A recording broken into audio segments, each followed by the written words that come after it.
Greetings, greetings, greetings. If you'll please take your seats, we're about ready to get started.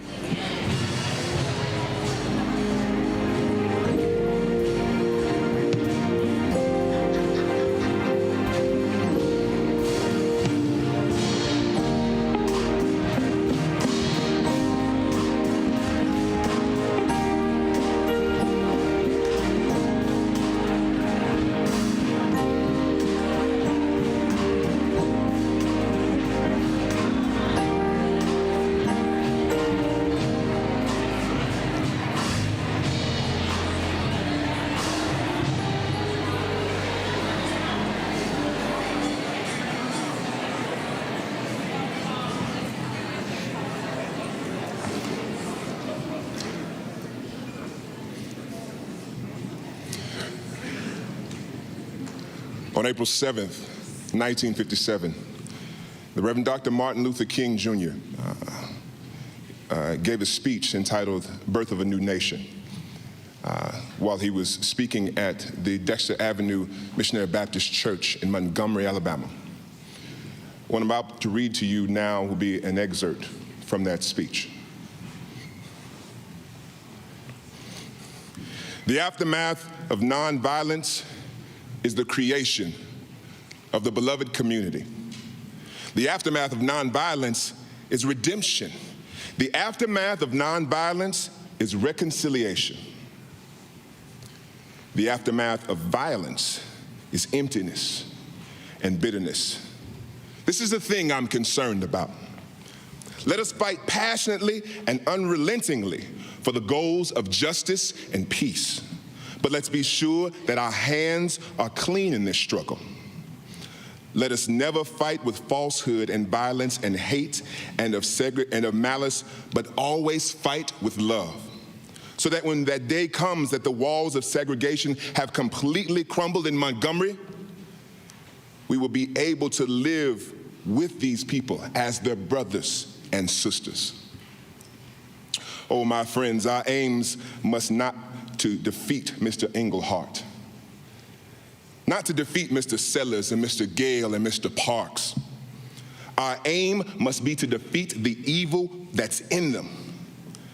Our aim must be to win the friendship of Mr. Gale and Mr. Sellers and Mr. Englehart and Mr. Parks. We must come to the point of seeing that our ultimate aim is to live with them all as men, as brothers and sisters under God, and not be their enemies or anything that goes with that type of relationship.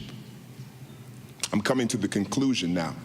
Ghana reminds us that freedom never comes on a silver platter. It's never easy. Ghana reminds us that whenever you break out of Egypt, you better get ready for some stiff backs. You better get ready for some homes to be bombed. You better get ready for some churches to be bombed. You better get ready for a lot of nasty things to be said about you.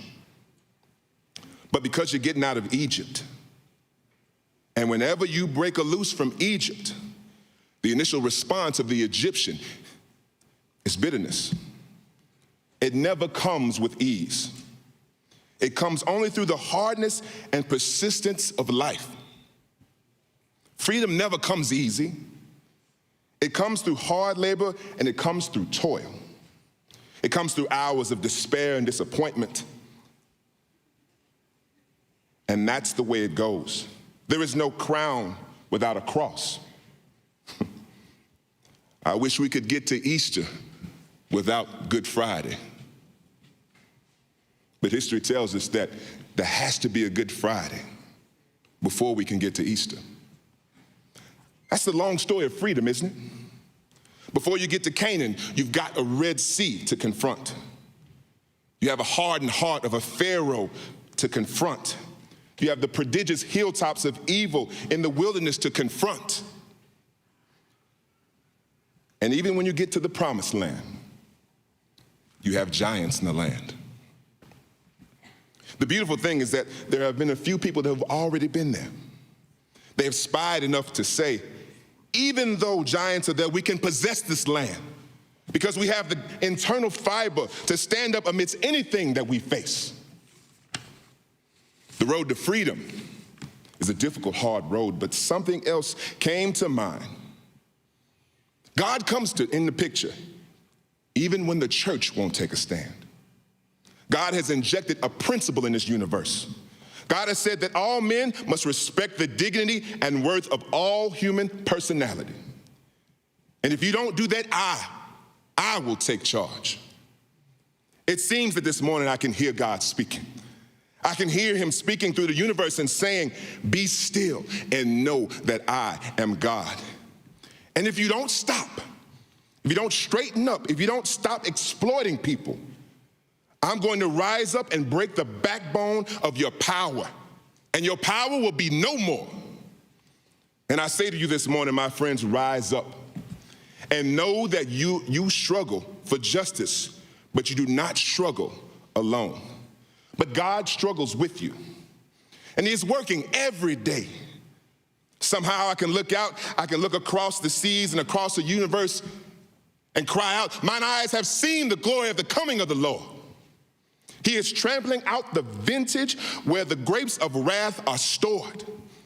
And then I can think about it because his truth is marching on. And I can sing another chorus, hallelujah, glory, hallelujah, his truth is marching on. Then I can hear Isaiah say again, because it has a profound meaning to me, that somehow every valley shall be exalted, every hill shall be made low, every crooked place shall be made straight, and the rough places shall be made plain. And the glory of the Lord shall be revealed, and all flesh shall see it together. That's the beauty of this thing. All flesh shall see it together. Not some from the heights of Park Street and others from the dungeons of the slums. Not some from the pinnacles of the British Empire and some from the dark deserts of Africa. Not some from inordinate, superfluous wealth and others from abject, deadening poverty. Not some white and not some black. Not some yellow and not some brown. But all flesh shall see it together. That shall see it from Montgomery. They shall see it from New York. They shall see it from Ghana. They shall see it from China. For I can look out and see a great number, as John saw, marching into the great eternity. Because God is working in this world. And at this hour and at this moment, and God grants that we will get on board and start marching. Because we got orders now to break down the bondage and the walls of colonialism, exploitation, imperialism, to break them down to the point that no man will trample over another man, but that all men will respect the dignity and the worth of all human personality. And then we will be in Canaan's freedom land. Moses might not get to see Canaan, but his children will see it. He even got to the mountaintop enough to see it, and it was assured that it was coming. But the beauty of this thing is that there was always a Joshua to take up his work and take the children on in. And it's there waiting with its milk and its honey and with all of the bountiful beauty that God has in store for his children. Oh, what exceedingly marvelous things God has in store for us. Granted that we will follow him enough to gain them. Oh God, our gracious God, Heavenly Father, help us to see the insights that come from this new nation. Help us to follow thee in all thy creative works in this world, and that somehow we will discover that we are all made to live together as brothers, and that it will come in this generation, the day when all men will recognize the fatherhood of God and the brotherhood of men. Amen.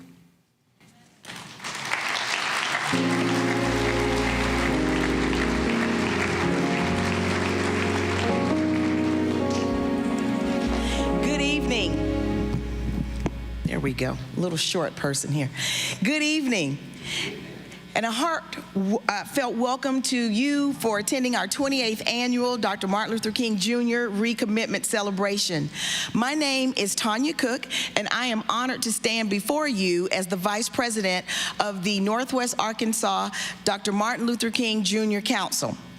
Our evening has truly been ignited with passion, thanks to Mr. Raymond House and his stirring interpretation of Dr. Martin Luther King Jr.'s timeless sermon, The Birth of a New Nation, which truly has echoed in our hearts tonight. Let's give Mr. Raymond House another warm welcome.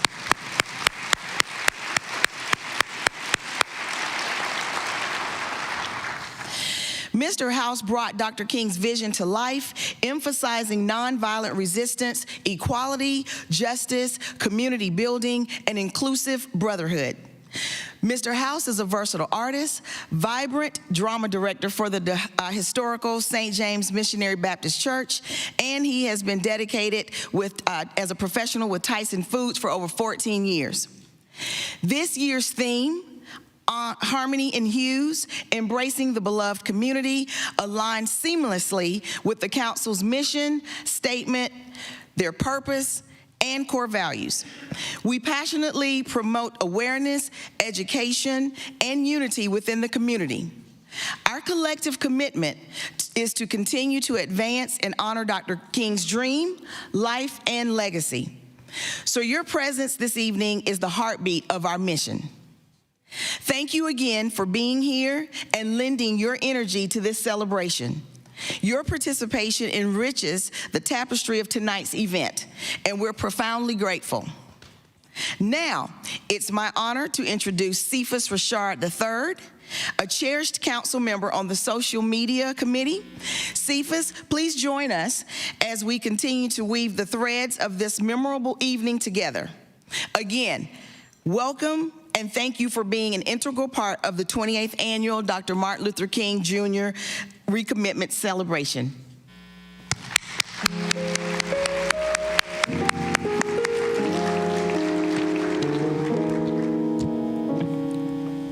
Thank you.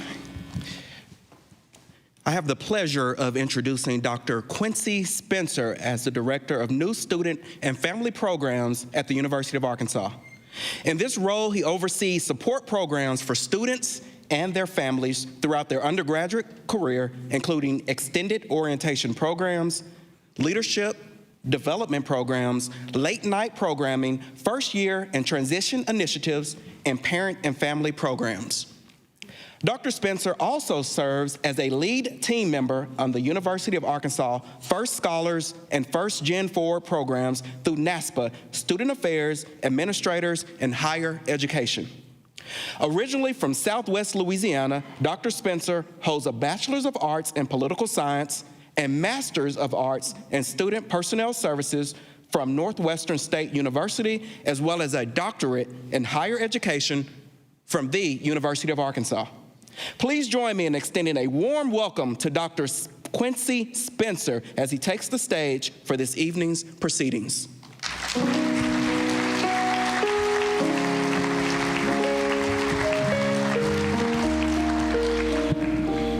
Well, good evening. We're going to try that one more time. Good evening. Good evening. All right. Thank you for joining us at the 28th Annual Recommitment Celebration. As we gather today, I'm reminded of the timeless words of Dr. Martin Luther King Jr., "The time is always right to do what is right." It's a privilege to stand before you as the MC for this extraordinary event hosted by the Northwest Arkansas MLK Council. We're here not to just celebrate, but to honor outstanding community leaders and scholarship recipients who embody the spirit of Dr. King's dream. A heartfelt welcome to those of you joining us for the first time. This gathering stands as a beacon for unity, equality, and the relentless pursuit of excellence. We are excited to welcome our esteemed featured speaker, Nikole Hannah-Jones, for the beloved community fireside chat. Tonight goes beyond awards. It's a celebration of greatness and a salute to those inspiring positive change. We will also recognize 35 high school and college scholarship recipients, a testament to our collective commitment to empowering the next generation. Your presence, alongside our sponsors, enables us to contribute $35,000 in scholarships to these students.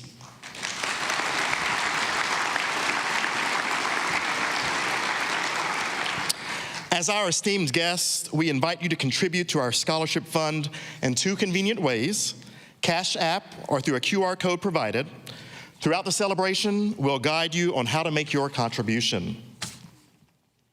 Contributions will help us fuel the dreams of these students and as they represent our community. On behalf of the council, I extend our deepest gratitude for your support. Tonight is just not an event. It's a journey through celebration, recognition, and love. To guide us in a moment of reflection, we are honored to have Minister Monique Jones, who serves as the Outreach Director at the historical St. James Baptist Church, who will offer a spiritual reflection. She'll be followed by Mrs. Miranda Seawood, who will lead us in singing the Negro National Anthem. Let this evening inspire us all to recommit ourselves to the values of unity, justice, and love that Dr. King passionately championed. Thank you for being a part of this celebration, and we're ready to get started.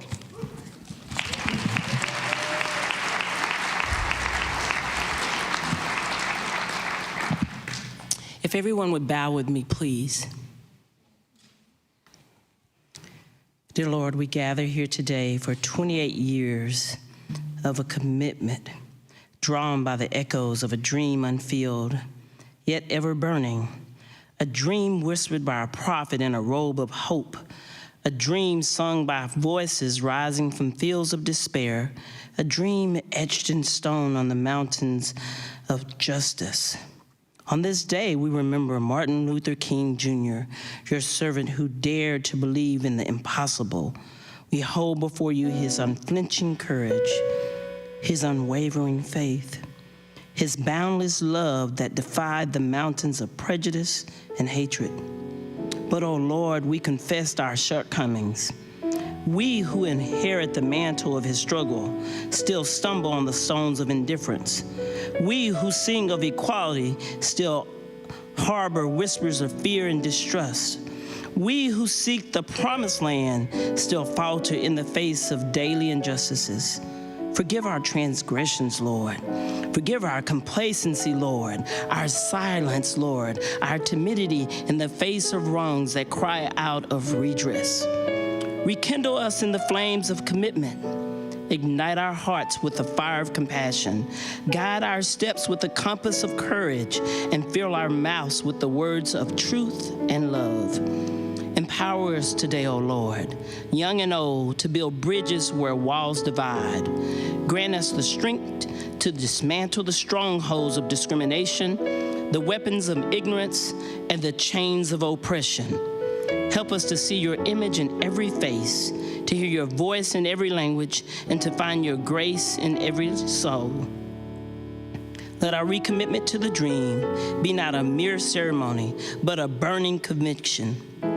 Let it fuel our deeds of justice, empower our love, and guide us toward a future where all children of God, regardless of color of creed, can truly walk in hand, children of one light, one love, one world. In Jesus Christ's name, amen.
Minister Jones and Mrs. Seawood, your inspirational reflections, coupled with the moving rendition of Lift Every Voice and Sing, have set a powerful tone for this evening. Up next, we have our esteemed leaders who will share their greetings in the following order.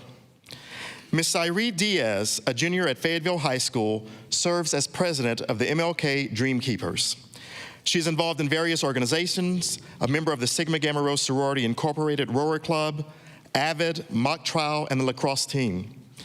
Cyree was a past dancer and basketball player at Ramey Junior High School and Fayetteville High School. In her commitment to community service, she volunteers at Juneteenth, engages in liturgical dance at St. James, and contributes to the St. James drama team. Beyond her activities, Cyree finds joy in spending time and playing games with her grandpa. She is the daughter of Jonelle Colbert Diaz and Omar Diaz, the granddaughter of Dr. John L. Colbert, the niece of Janessa Colbert, and the sister of Diana Diaz and Serena Colbert Diaz. She will be followed by Mayor Lionel Jordan of Fayetteville, a visionary leader of Fayetteville, Arkansas, who tirelessly works to enhance our community's quality of life, promoting principles of equality, diversity, and inclusion. His enduring commitment to public service has left an everlasting mark on our beloved city and the Northwest Arkansas area. And finally, Dr. Charles F. Robinson, who serves as the 7th Chancellor of the University of Arkansas. He is a transformative leader, and under his guidance, the University of Arkansas has achieved remarkable milestones in graduation rates, scholarship funding, enrollment, and research. And he's the first Black Chancellor of the University of Arkansas, just to add that there. So tonight, as we gather in unity, let us collectively celebrate greatness and honor the values that Dr. King passionately championed.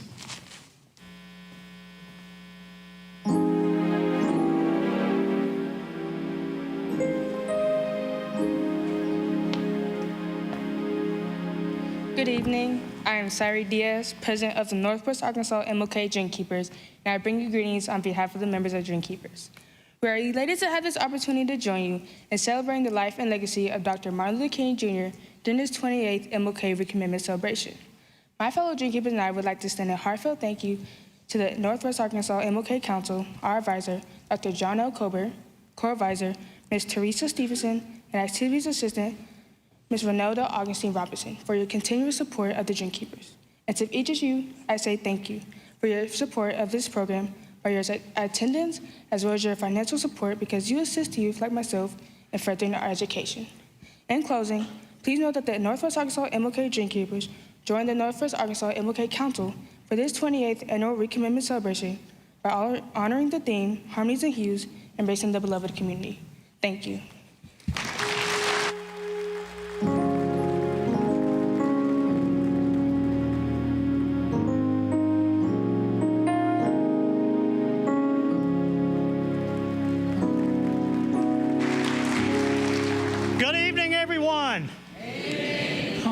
What a great day.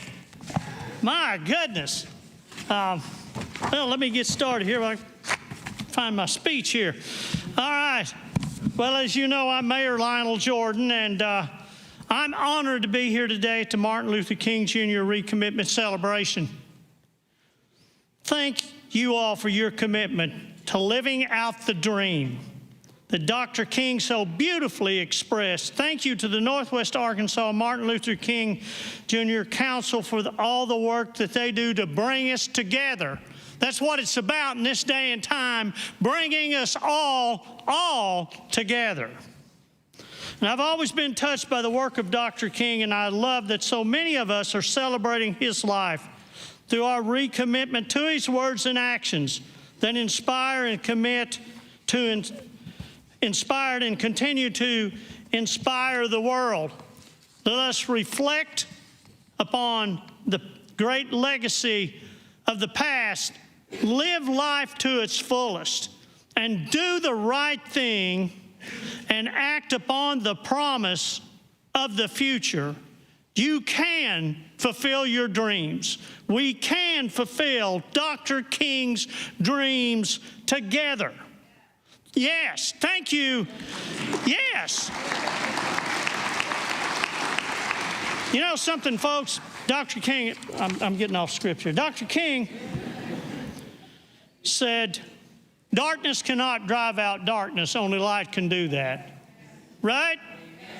Hate cannot drive out hate. Only love can do that. When we're looking at what we're seeing going on in the world today, we've got to see the light of love in every human being. And we have got to be together. All right, and I have a proclamation. Whereas once every year, America sets aside one day to honor Dr. Martin Luther King Jr., a pioneer and leader of the civil rights movement who devoted his life to advancing equality, social justice, and opportunity. I don't know about you, in my line of work, it's a little scary. Anyway. Well, it sounded so good, let's start again. That could only happen to me, you know. Whereas once every year, America sets aside one day to honor Dr. Martin Luther King Jr., a pioneer and leader of the civil rights movement, who devoted his life to advancing equality, social justice, and opportunity for all. And whereas Dr. King was a visionary leader dedicated to the principle of nonviolence, and his was a powerful voice for social change in America. And whereas a driving force behind such watershed events as the Montgomery bus boycott and the March on Washington, Dr. King's eloquence, leadership, and insistence on nonviolent resistance managed to bridge the chasm of indifference, hostility, and prejudice and touch the conscience of America, leading our nation to such landmark legislation as the Civil Rights Act of 1964 and the Voting Rights Act of 1965. And whereas today we celebrate the life and legacy of Dr. King, we honor his memory and the memory of those who fought the battle for change. And we take up the standard that he carried, reaffirming our dedication to upholding his call to be saved from that patience that makes us patient with anything less than freedom and justice. Now, therefore, I, Lionel Jordan, Mayor of the great city of Fayetteville, Arkansas, do hereby proclaim January the 13th, 2024 as Dr. Martin Luther King Jr. Recommitment Celebration Day in Fayetteville, Arkansas. This is for us. Yes.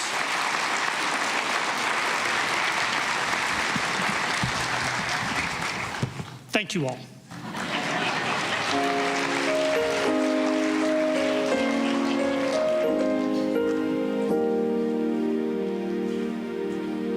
Good evening, everyone. When I was a boy, I loved Dr. King's words. I remember having videotapes of Dr. King, and I would analyze his words. I mean, I would break them down. I thought, man, this guy was the best speaker I'd ever heard. And he used such great analogy, and he loved to mix history, you know, with the lessons that he wanted people to learn. But now that I've become a man and I've aged gracefully, I still like his words, but what I admire more than his words was his perseverance. You know, you can only imagine how hard it was for him to keep doing what he was doing, because he was leading a movement that was not a monolithic movement. He was leading people who didn't agree with the strategies that he used. Oh, he was told by their community that he was moving too fast, and then there were others who told him that he was moving too slow. And the truth hurts, but not all African Americans thought he was doing the right thing. Oh yeah, that's true. And he had to endure that day after day. And I suspect that there were times when he thought to himself, I could just stop and go home. There were threats against his life, but he kept going. And I thought to myself, what motivated him to keep going? It's pretty simple. He had convictions that motivated him to go despite the challenges that were ever more present for him. He was convicted to doing the work and achieving equal opportunity. I'm sure he looked at his children and said, this has to change. I'm sure he looked at other people's children and said, this has to change. I could stop, go home, have a regular life, have pastor my church, but I'm not going to do that because the cause for which I'm working is greater than the discomfort that I'm experiencing. Now, I say that because there's a lesson in that for all of us. Convictions and causes matter.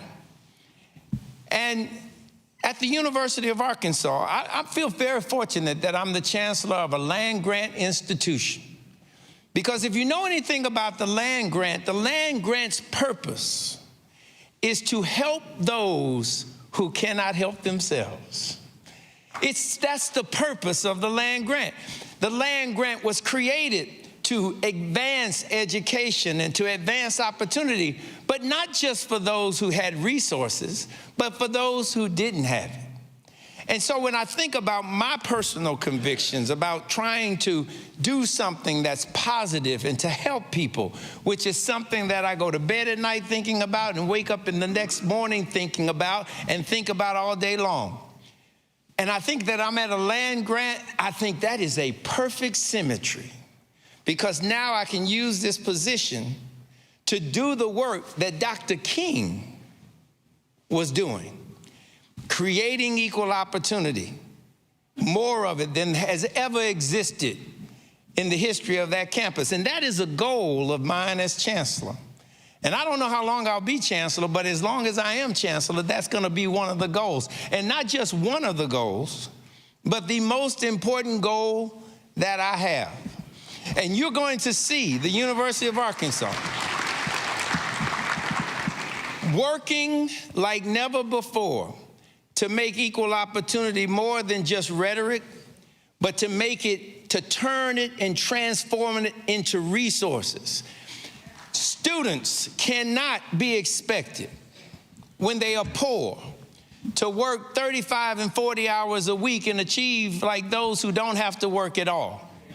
Students who want to learn more but can't do it because they have a clock that they need to punch. And they are working hard because that's the only way that they can pursue their dreams of becoming something else. I admire their tenacity and their persistence, but it's up to us to do something to support them better so that their outcomes can be the same outcomes of the students who have more resources. And I can assure you, I'm not looking for applause. I'm just speaking from my heart here. I can assure you that we're going to do everything we can to grow resources, that we drive to those students who don't have them.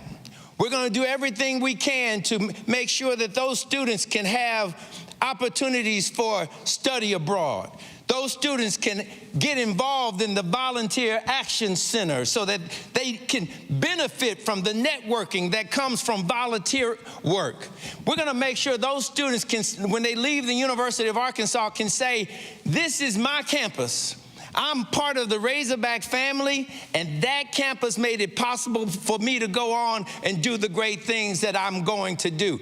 That is my commitment, my recommitment on this Dr. King Day. We're going to become a better University of Arkansas, supporting those who need it and better ensuring that they have the opportunity to go on and help others. Thank you so much. Have a wonderful day.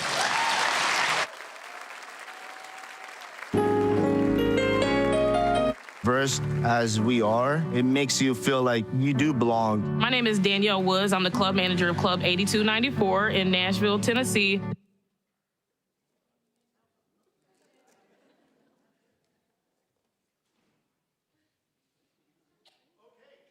No. This is a very diverse, culturally based club. As diverse as we are, it makes you feel like you do belong. My name is Danielle Woods. I'm the club manager of Club 8294 in Nashville, Tennessee. This is a very diverse, culturally based club. So for me, it's trying to figure out how I can adapt and ultimately bring the club together as a whole. I think I was maybe a week in. I kept seeing people go by the office, and that's where I saw that there was a rug and a couple of chairs. I asked, what are they doing down there? And they told me that's where they go pray throughout the day. We thought it was a great idea just to give them a space. I have extra offices upstairs, and this way it can be private. The multi-faith room, it's a really, really unique thing. It's an appreciation. They do care. You can check on the map in different countries. They can see where we belong. So you're gonna see a lot of cultures over there. I have my little translator. I'll keep it in my pocket, and if I have to have a conversation with somebody, I have a conversation with them. Good morning, Sahida. صباح الخير يا سعيد. I literally spend every day thinking, no matter what part of the world they're from, how do we collectively work together as a team to come together to take care of the business? No, she's good. She is good. She helped us a lot. I love her. I love to work with her. I belong here. Entra marca في club. Todos pertenecemos aquí.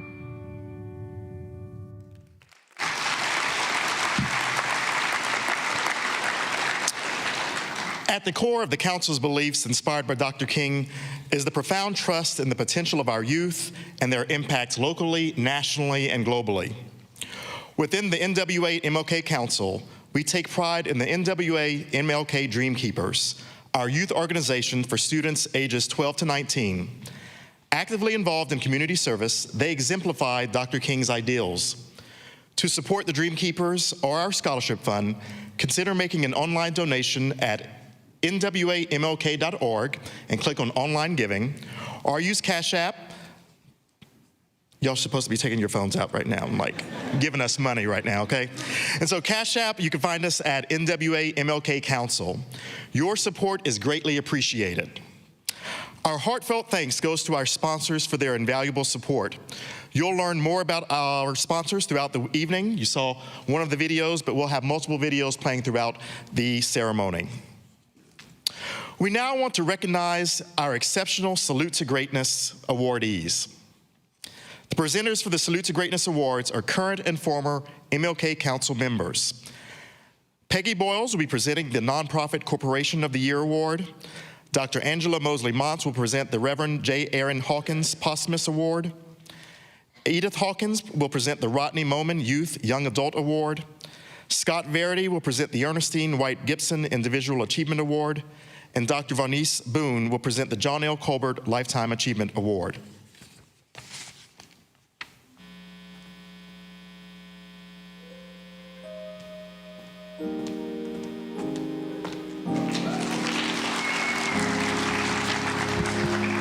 Good evening. Ladies and gentlemen, tonight we honor an outstanding organization with the Dr. Martin Luther King Council Nonprofit Organization of the Year Award, Arkansas Support Network. Yes. Established in 1988, ASN has become a beacon of compassion in our community, expanding its impact statewide. As a licensed disability service provider, ASN is more than just an organization. It's a transformative force dedicated to the well-being of all of Arkansas. At the core of ASN's mission is a belief in the inherent right of every person, regardless of ability, to live in a loving home and be an active, valued member of a caring community. Their comprehensive support services empower individuals, fostering a sense of belonging and empowerment. Tonight, as we celebrate ASN, let's appreciate the depth of their commitment. Significant time, significant effort, and significant resources invested to create a community where everyone is valued and empowered. In the spirit of Dr. King, let's reflect on the impact we can make when we dedicate ourselves to the well-being and empowerment of our community. Congratulations to the Arkansas Support Network, a true embodiment of the principles we hold dear on this special evening. Please turn your attention to the video.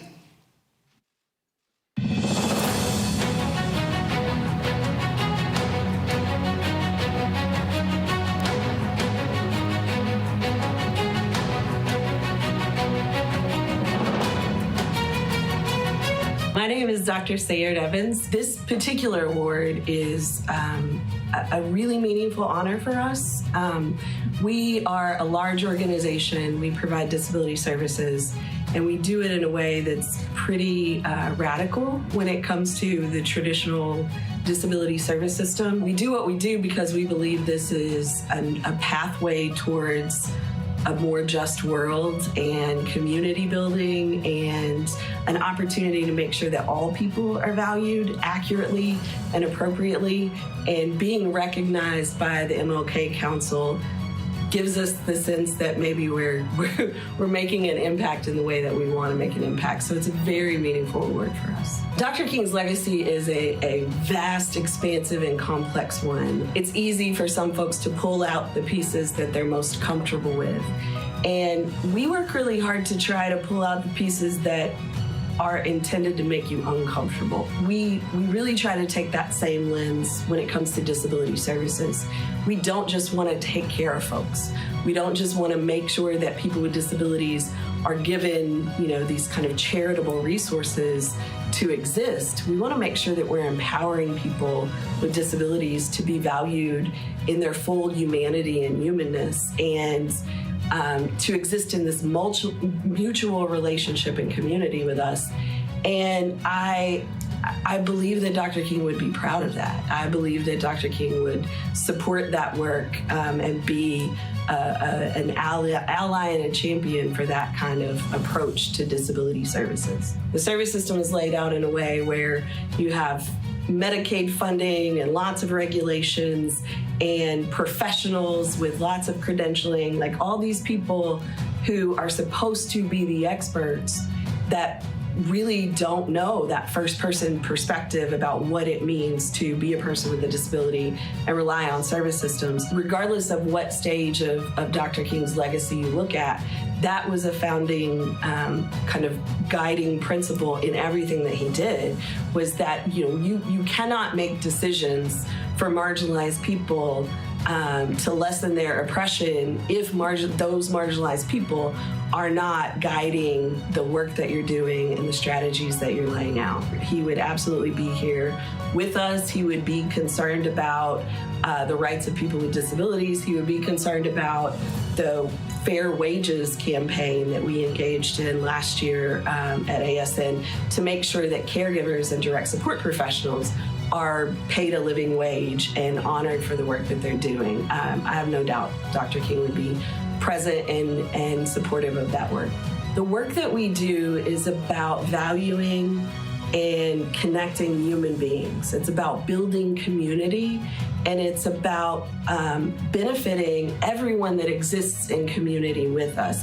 It is not pity work. It's easy to get caught up in kind of the fundraising focus and the grants, foundations, donors, structures. And there's this sense through all of it, this thread of kind of suggestion that this is charity work. This is work that really is focused on people that are less than everybody else.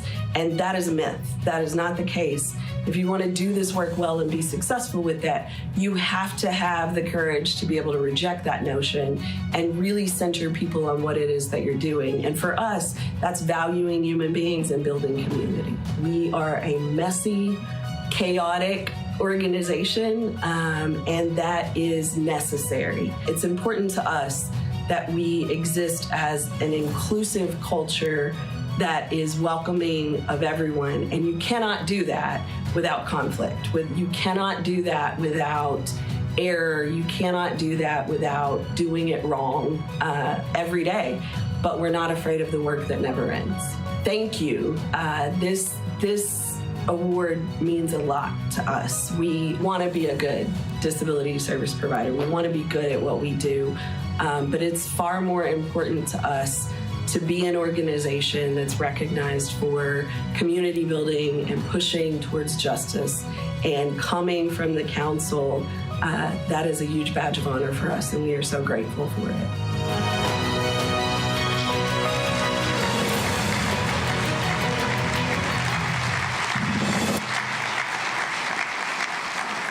Accepting the award is Dr. Sayard Evans, CEO of ASN.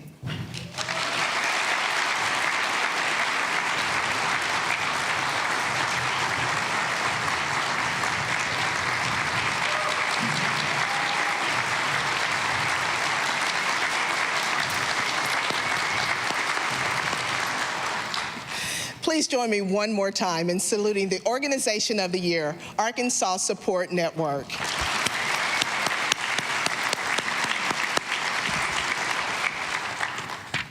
Our next presenter is Dr. Angela Mosley-Montz, past president and event program chair.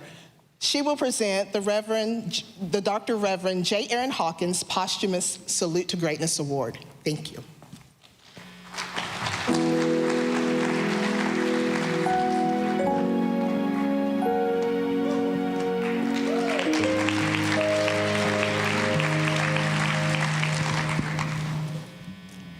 Tonight holds a special significance, a celebration of individual achievements, intertwined with the honor of enduring legacies. The Reverend J. Aaron Hawkins Posthumous Award is a poignant recognition symbolizing honor and remembrance for individuals who profoundly enriched our community. This award pays tribute to those who no longer are with us physically, but who have impacted our community, and their impact continues to go forth. In the spirit of the late Reverend J. Aaron Hawkins, a visionary, a founder of the Northwest Arkansas Dr. Martin Luther King Jr. Council, we present this award to individuals whose legacies echo the commitment of positive change. Tonight, we honor the remarkable contributions of the late Robert Bob Gibson III, this year's Reverend J. Aaron Hawkins Award recipient. The award will be received by his son, Robert Robbie Gibson IV, who is here with us tonight. Bob was the oldest of 9 siblings. He shouldered responsibilities from a very young age with the family farm and operating a tractor at the age of 9. And this was in Wilson, Arkansas. His intellect and passion for math set him apart from anyone else. He pursued higher education at Arkansas State University, crossing paths with his future wife, the late Ernestine White Gibson. Bob joined the State Police Academy, becoming a state trooper, transferred here to Fayetteville, Arkansas in 1975. He was one of the first African-American state troopers. Please join me as we watch the video and welcome his son and our president and vice president to the stage.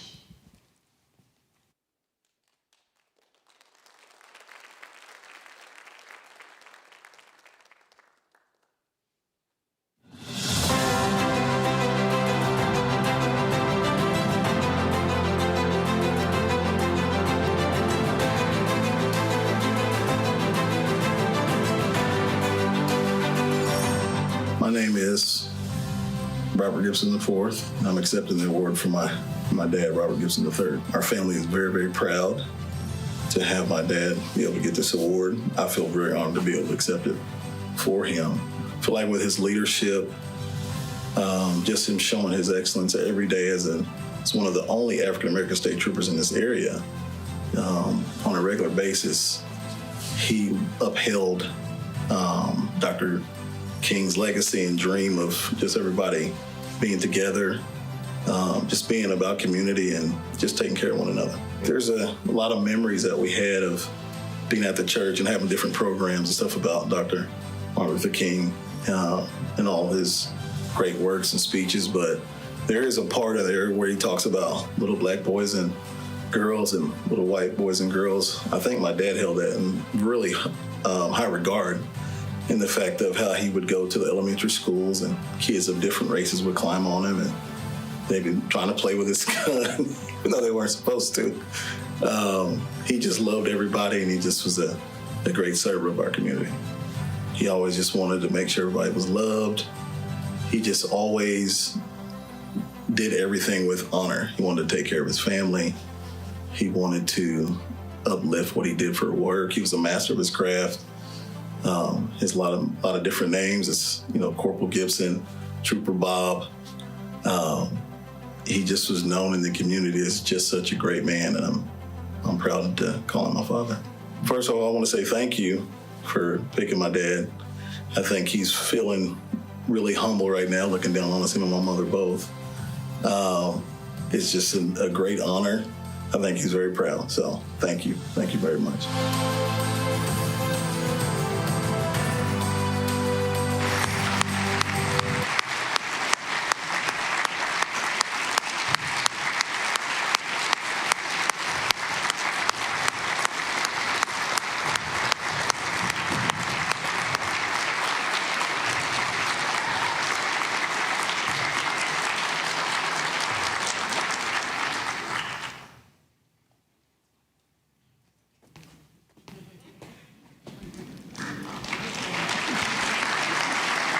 Thank you so much.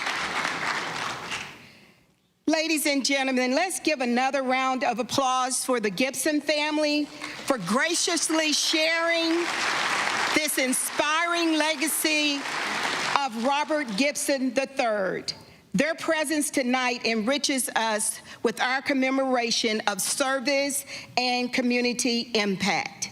Now we eagerly anticipate the insights of our next Salute to Greatness presenter, Sister Edith Hawkins, a distinguished former member of the Northwest Arkansas MLK Council.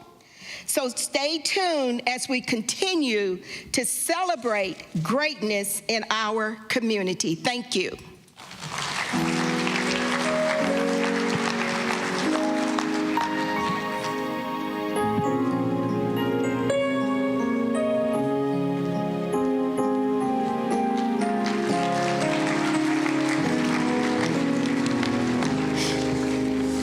Good evening. I'm going to raise this a little bit. I'm a little tall, so I want you to be sure to hear.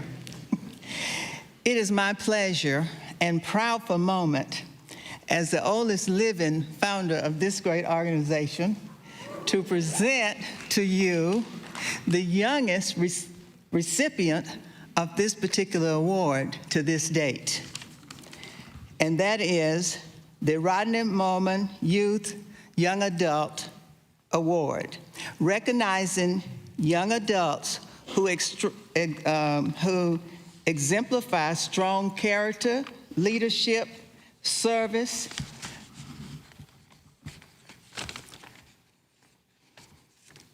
I'll get it together in just a minute. My page is stuck. To the service to the community. Jessica Deanna Bowser, born April the 27th, 2013, embodies the essence of this award. She is the daughter of Thomas and Price Bowers. They are supportive, they are monitors, they are supervising, they are assisting her in her aspirations. This is something that Jessica dearly loves. She loves to give service. From an early age, Jessica displayed a giving heart, ensuring classmates could enjoy popcorn day in kindergarten, even if they couldn't afford it. Since 2019, Jessica has participated in pageantries, placed in top 5 nationally for 2 consecutive years, actively promoting positive pageantry and engaging in community service. It's kind of in her bones, ladies and gentlemen. Under her platform, Be That Girl, Jessica encourages girls, students of all ages and genders to serve their community, exhibit kindness, and shine in everything they do. She has organized cereal drives, donating over 17,000 items to food pantry locations, and partnered with agencies to make holidays special for Northwest Arkansas families. That's commendable. She's just 10 now. I'm just emphasizing that. Devoted to Christian Life Cathedral, Jessica volunteers weekly with the youth ministry, serves on the youth prayer team, Spark choir, and attends Bible study.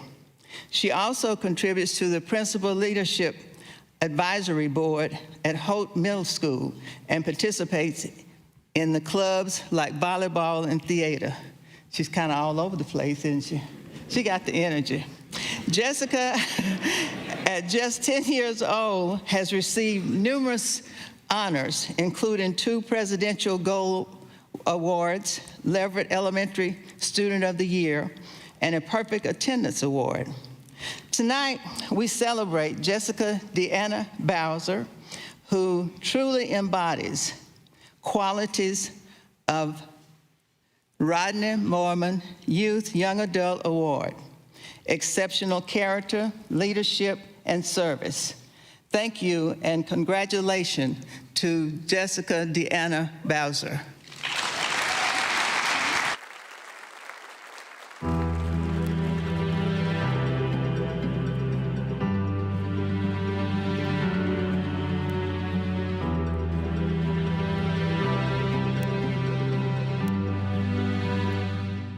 My name is Jessica Bowser. I'm in 5th grade. I like to do pageants and volleyball.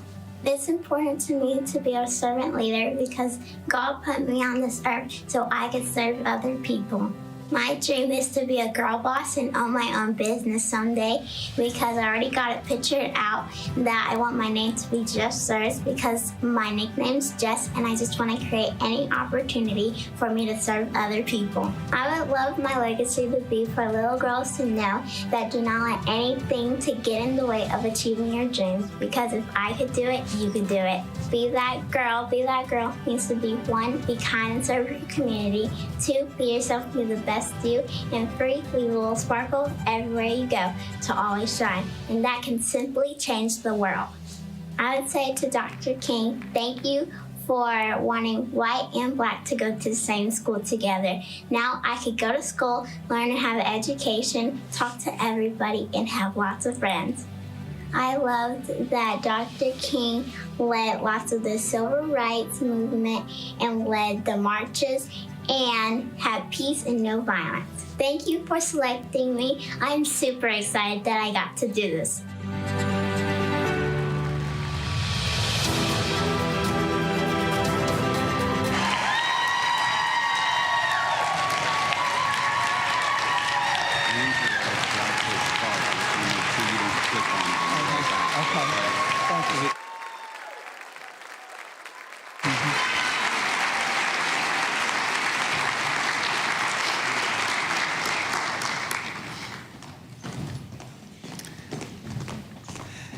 Ladies and gentlemen, I didn't add this. I waited for the best for the last. I wanted to let you know that's my granddaughter, my only granddaughter.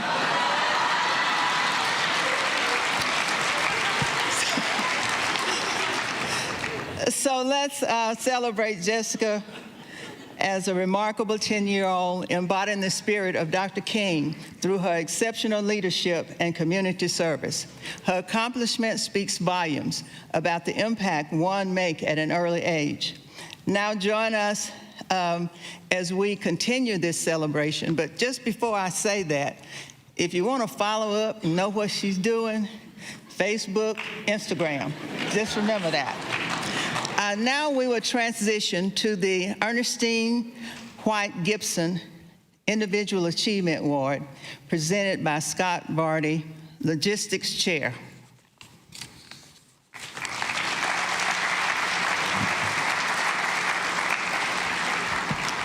We now turn our attention to the Ernestine White Gibson Individual Achievement Award, honoring those who have made significant community contributions.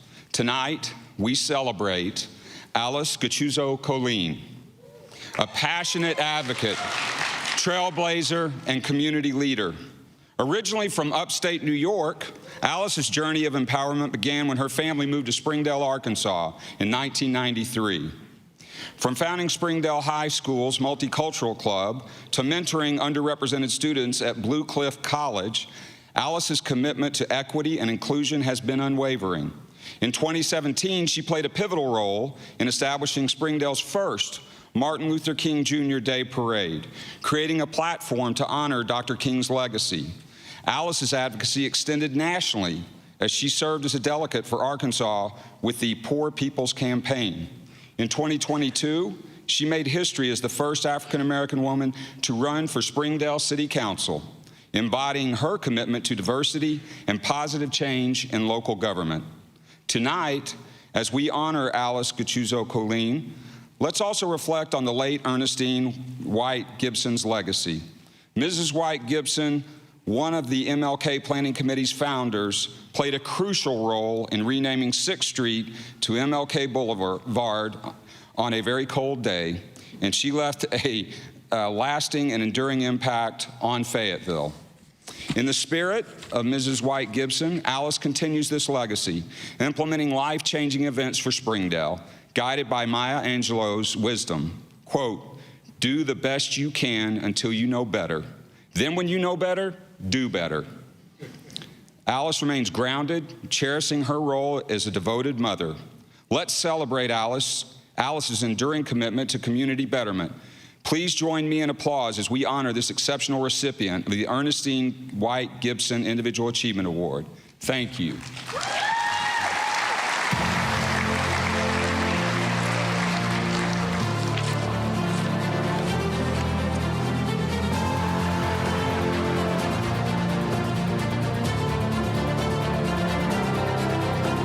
My name is Alice Gachuzo-Colleen.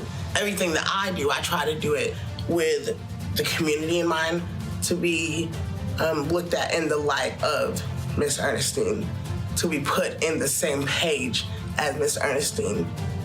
That's such a humbling, I don't even really know how to put it in words. She was, instrumental in was making sure that the name of Dr. Martin Luther King Jr., that boulevard, was changed. I am actually in the process of doing that in Springdale. To see the work that she's done and to be following in the work that she's done, it's amazing. Dr. King, he didn't lead from a distance. He led in the front. And that's why he's not with us today. My dream, I just want everybody to love everybody. I want folks to treat people like somebody. I want people to be their authentic self. I just want love to just be love. I give back to my community because I know what it feels like myself to be in a community where you feel like you're not wanted, where you feel like you're not loved, where you feel like you're not welcome, where you feel like you're not a part of. And I feel like when you pour into that community, everyone's going to feel loved. Everyone's going to feel a part of. Everyone's going to feel welcome. It is a cruel jest to say to a bootless man that he ought to lift himself up by his bootstraps. But when you pour into your community, you're essentially giving that man a pair of boots. You're giving him some hands. You're giving him some gloves. You're helping him to plant his feet on the ground. And you're going to help him stand up. That's why I give back. I thank you all for the work that you have done in Northwest Arkansas for 30 years.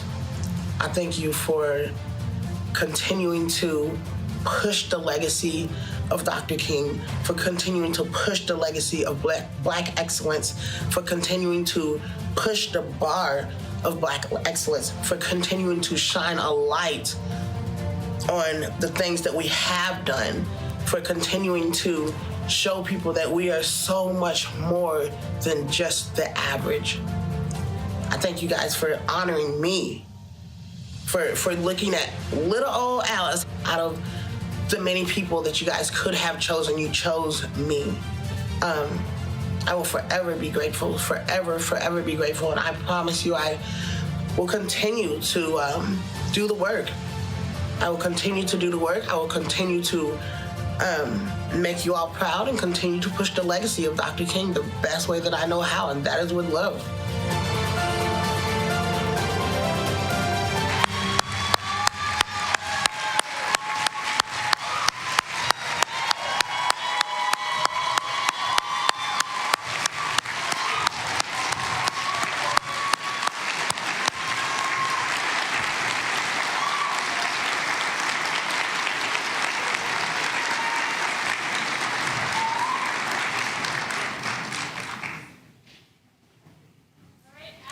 Congratulations, Alice. Congratulations on this well-deserved honor. Your commitment to community service and your willingness to serve are truly commendable.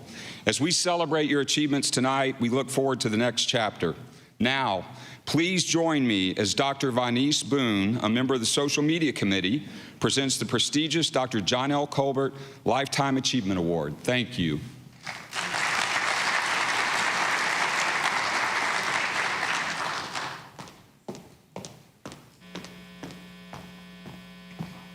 Good evening. We now turn our attention to the distinguished Dr. John L. Colbert Lifetime Achievement Award, celebrating individuals who have significantly achieved notable merit. Tonight, one second, this is not right.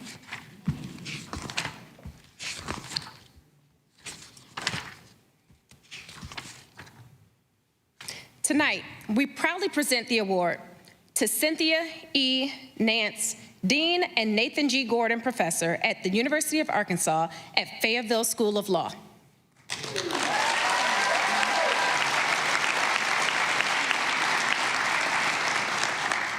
Cynthia E. Nance, a distinguished legal scholar, joined the Arkansas Law faculty in 1994, serving as the law school's dean from 2006 to 2011. She left an indelible mark on legal education. Her teaching and scholarship focus on labor and employment law, workplace legislation, poverty law, and lawyers as leaders. As the law school's first director of pro bono and community engagement, she exemplifies a commitment to service and leadership.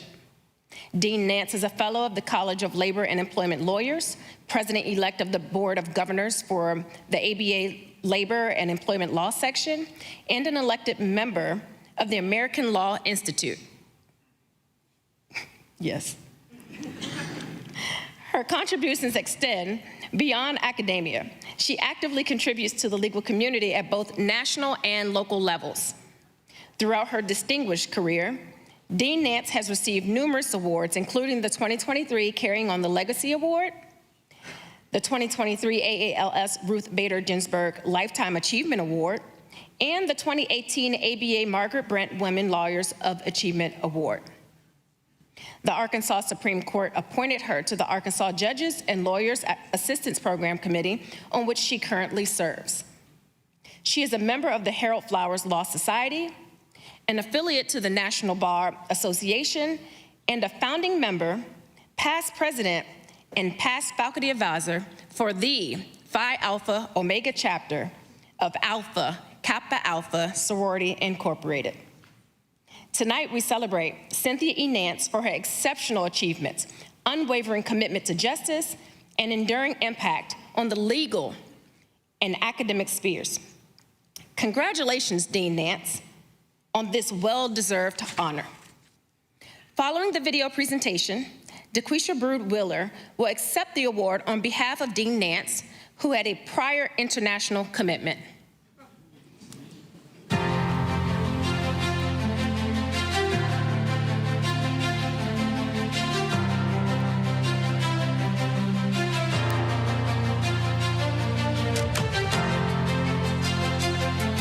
My name is Cynthia Nance. I am the Dean and Nathan G. Gordon Professor of Law at the University of Arkansas. I think one of the things that really means a lot to me, and I hope I don't get too emotional, is that I know that I stand in the shadow of Central High. And I know coming in 2006 as the first woman and the first person of color to be at the law school. And when you think about the power of a lawyer and the power of law schools and how King used lawyers in the movement, I just think he'd be very proud. But he would say, you're not done yet. Keep working, keep striving, continue to make a difference. One of the things that people don't realize about Dr. King is that he really focused a lot on economic justice and justice in the workplace. I really do believe in the labor movement, that it helps advance equality. All labor has dignity. All labor has dignity. The person with their name on a shirt deserves just as much dignity as a person with their name on the door.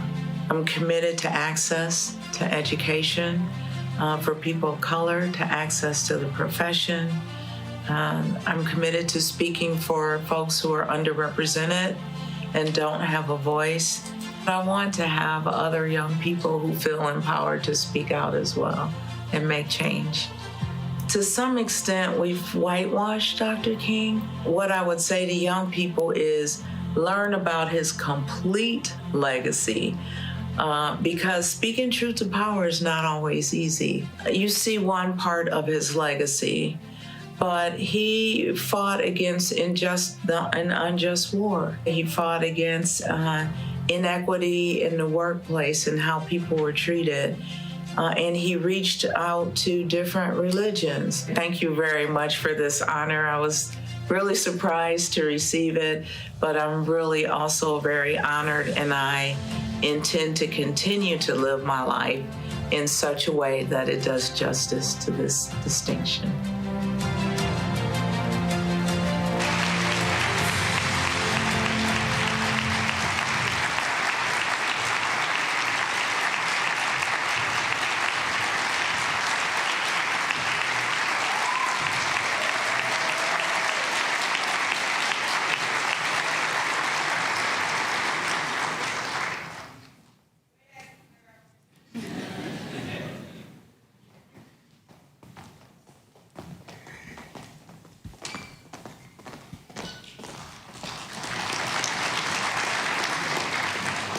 In Dean Nance's absence, we express our gratitude for your dedication to higher education and service. This marks the conclusion of the Salute to Greatness Awards. Thank you.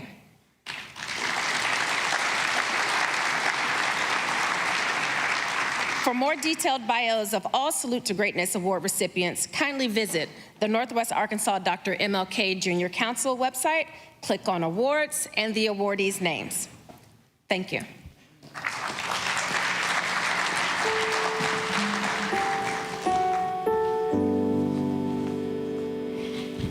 Each year, the recipients of the Salute to Greatness Awards never fail to impress. Let's give them all another big round of applause.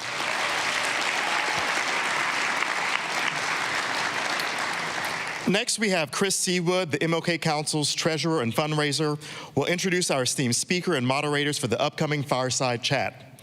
Before the chat begins, enjoy a musical selection by the historical St. James Missionary Baptist Church. Following the fireside chat, we'll have a sponsor video and a musical performance by Cliff Nichols, the music and arts director from St. James.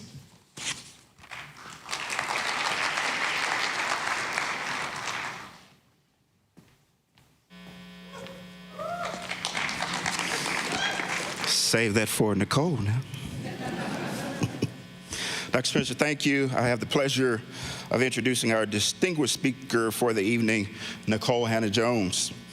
Renowned for her groundbreaking work, she is the Pulitzer Prize-winning creator of the 1619 Project and a staff writer at the New York Times Magazine. The book version of the 1619 Project, as well as the 1619 Project children's book, Born on the Water, were instant #1 New York Times bestseller. Her 1619 Project is now a 6-part docuseries on Hulu, and recently is now an Emmy Award winner.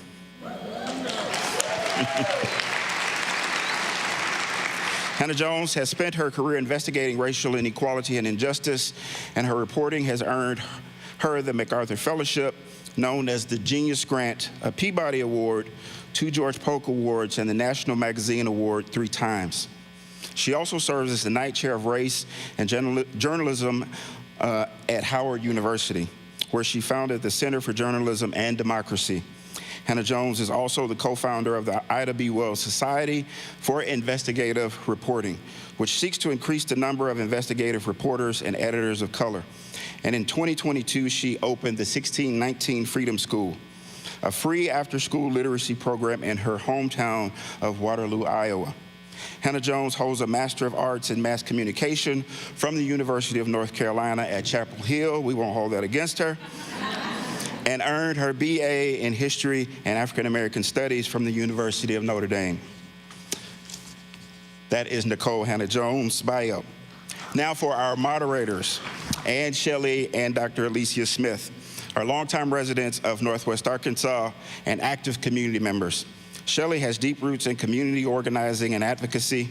Her work has included statewide LGBTQ organizing for the Women's Project, whose mission was to fight racism, sexism, and homophobia, and as executive director of the NWA Center for Sexual Assault, serving adult survivors of sexual violence and their loved ones. She has served on numerous boards and advisory councils in the region. She is the proud parent of Eva Mae and wife to Bridget Gibson. Dr. Smith is an educator with a background in human resources, workforce education, and change management. She is a servant leader and is actively involved in community and church organizations such as Rogers Art Commission, St. James Missionary Baptist Church, Alpha Sorority Incorporated, and the Northwest Arkansas chapter of the Links Incorporated. She has had a lifelong commitment to inclusion and belonging initiatives and has mentored students of color for over 30 years. She is the proud mother of Xavier and Sterling and wife to Henry Smith Jr. Both are experienced diversity, equity, and inclusion practitioners. And for the last 4.5 years, Smith and Shelley served our community and the campus through the Ideals Institute at the University of Arkansas. Ideals was a diversity, equity, and inclusion training, consultancy, and research institute dedicated to creating diverse, equitable, and inclusive workplaces and communities. Through the institute, they and their colleagues worked with campus and community leaders representing organizations of all size, sectors, and industries to effect organizational change. They are co-founders of Inclusive Edge Consulting, a new boutique agency that provides organizational effectiveness services for nonprofit organizations and businesses. Ladies and gentlemen, after you hear the selections from the St. James Missionary Baptist Choir, it is our pleasure to present to you our fireside chat with Nikole Hannah-Jones and our moderators, Dr. Alicia Smith and Ann Shelley.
I'm gonna ride the chariot in the morning, Lord. Gonna ride the chariot in the morning, Lord. I'm getting ready for the judgment day, my Lord, my Lord. I'm gonna ride the chariot in the morning, Lord. Gonna ride the chariot in the morning, Lord. I'm getting ready for the judgment day, my Lord, my Lord.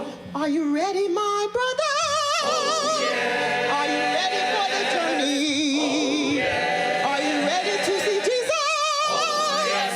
I'm ready for the chariot because I'm ready to go. Are you ready, my sister? Oh, yeah. Are you ready for the journey? Oh, yeah. Are you want to see Jesus? Oh, yes. I'm ready for the chariot because I'm ready to go. I'm gonna ride the chariot in the morning, Lord. Ride the chariot in the morning, Lord. I'm getting ready for the judgment day, my Lord, my Lord. I'm I'm gonna ride the chariot in the morning, Lord. I'm gonna ride the chariot in the morning, Lord. I'm getting ready for the judgment day, my Lord, my Lord.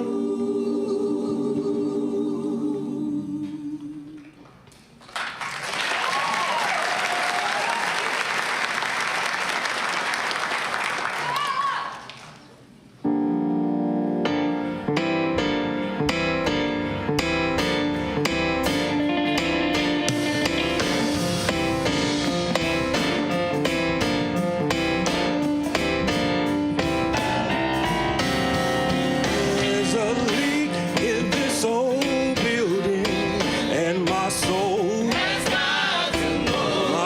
My soul has got to move. My soul has got to move. There's a leak in this old building, and my soul has got to move. In the building I made by man's hand. This old building keeps on leaning, and my soul has got to move. oh, soul Has got to move. my soul. Has got to move. This old building keeps on leaning, and my soul Has got to move. In a building I made by man's hand.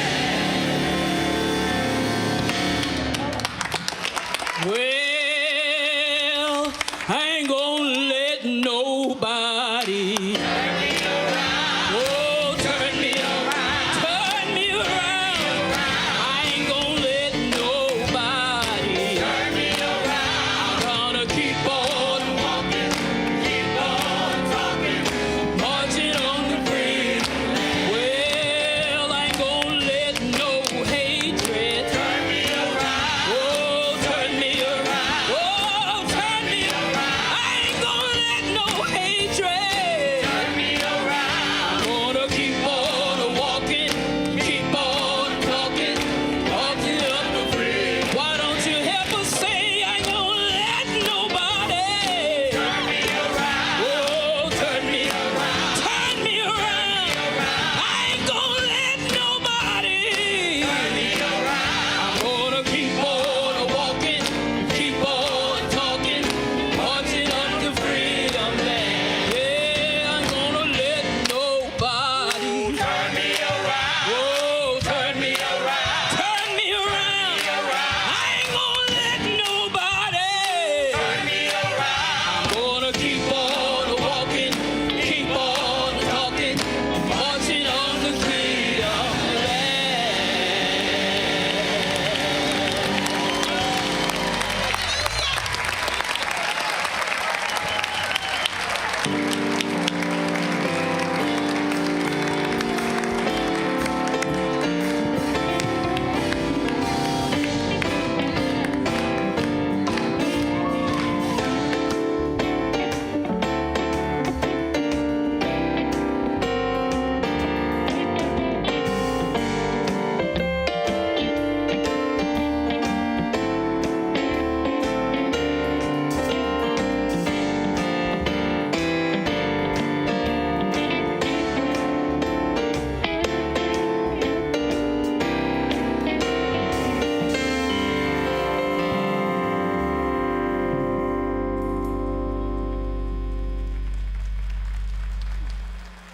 We have a lot of nationality here. We have Nepali, we have Congolese, we have Egyptians, we have Somalians, Indians, Ethiopians, Americans. We have a lot. We have over 20 different countries here. We have a very, very big diversity. It makes us stronger. Everybody work as a team. I look at these team members like my family. I treat them like my brother or my sister. We all out here and making sure every single team member are being taken care of. You work for the team members and they'll work for you. They can make you or break you. And I learned that real fast. So once you show them or earn that trust from them, they will take care of you. Every day we learn from one each other. It's amazing how you can learn different cultures. You can hear histories that you never think that those things will happen. My art is telling my story, the story of a lost boy of Sudan. It's very important to me to know culture of one another, to help people. Ignore people, it's good to know your people and talk to them every day. That's what engaged them every day. We all love each other, we embrace each other, and we support each other. Tyson do chicken, but I don't just do chicken. I care for people. No matter where are you from, or what color you are, or what religion you are, to give the opportunity to everybody, it's made me very proud to work in this company.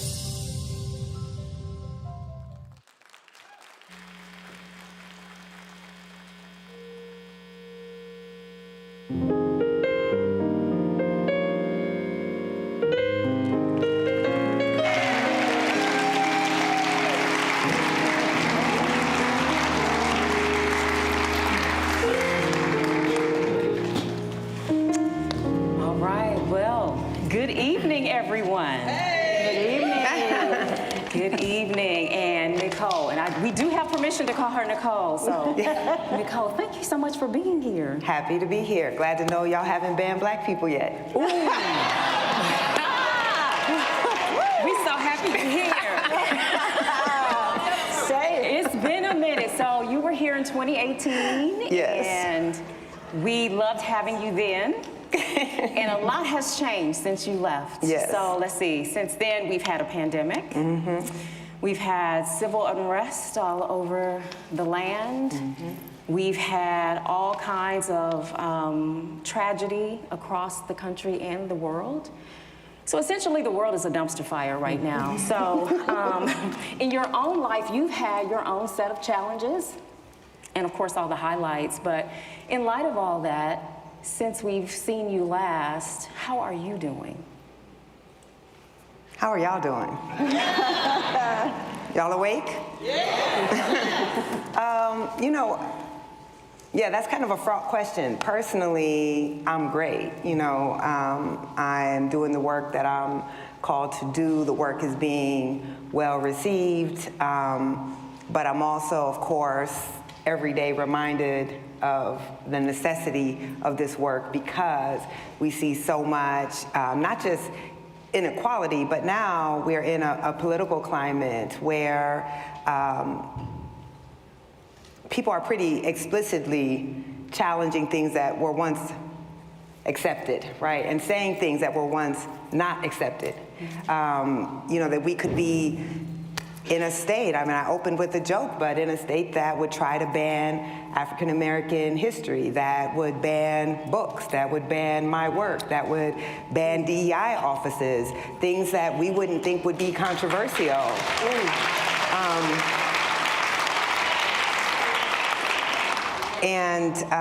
Of course, then on top of that, just what's happening in the world right now, what's happening in Gaza, what's happening in the Sudan. We've seen hard times before, but I feel that we are in for a very dark period in the United States. And as we were discussing backstage, while I was talking, not get nobody in trouble. But as we were discussing backstage, the opposition is extremely organized. They are strategic. They are looking at the long game. They have enacted a long game plan. And I'm not quite sure what those of us who don't believe in that vision of America are doing strategically to push back, right? Like how in a state that's the home of Central High, right, the Little Rock 9, how do you allow your history to be banned? How do you allow DEI offices to be closed down, right? So you can blame your leadership, but in the end, it's the people of the state that allow these things to be done in their name. So that's how I'm doing. Now, how are y'all doing?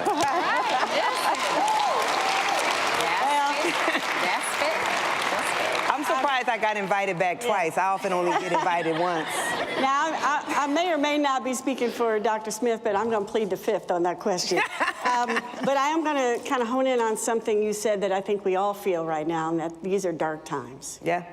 And in dark times, I know most of us, everyone in this audience, especially here, celebrating the legacy of Dr. Martin Luther King, we stand on the shoulders of so many people that did this work before us. Absolutely. And I think I'm correct in saying you stand on the shoulders of Ida B. Wells. I hope. Yes. I try to live up to that. As an investigative journalist, I know you have founded the Ida B. Wells Society for Investigative Journalists. Many people may not even know that was really her passion among many things that she did. And I want to share a quote of hers with you that speaks to me, but I'm going to read it so I don't get it wrong. Okay. I want to do her words right. The way to right wrongs is to turn the light of truth upon them. Yes. Considering all that's been going on, what truths have been illuminated for you recently? I think what's been illuminated for me is something that I've known but didn't necessarily think I would see it come back to fruition, right? So I was thinking about this James Baldwin quote, and I'm not gonna quote him because I would massacre the quote, but he's basically saying, we say all the time, this is not our country.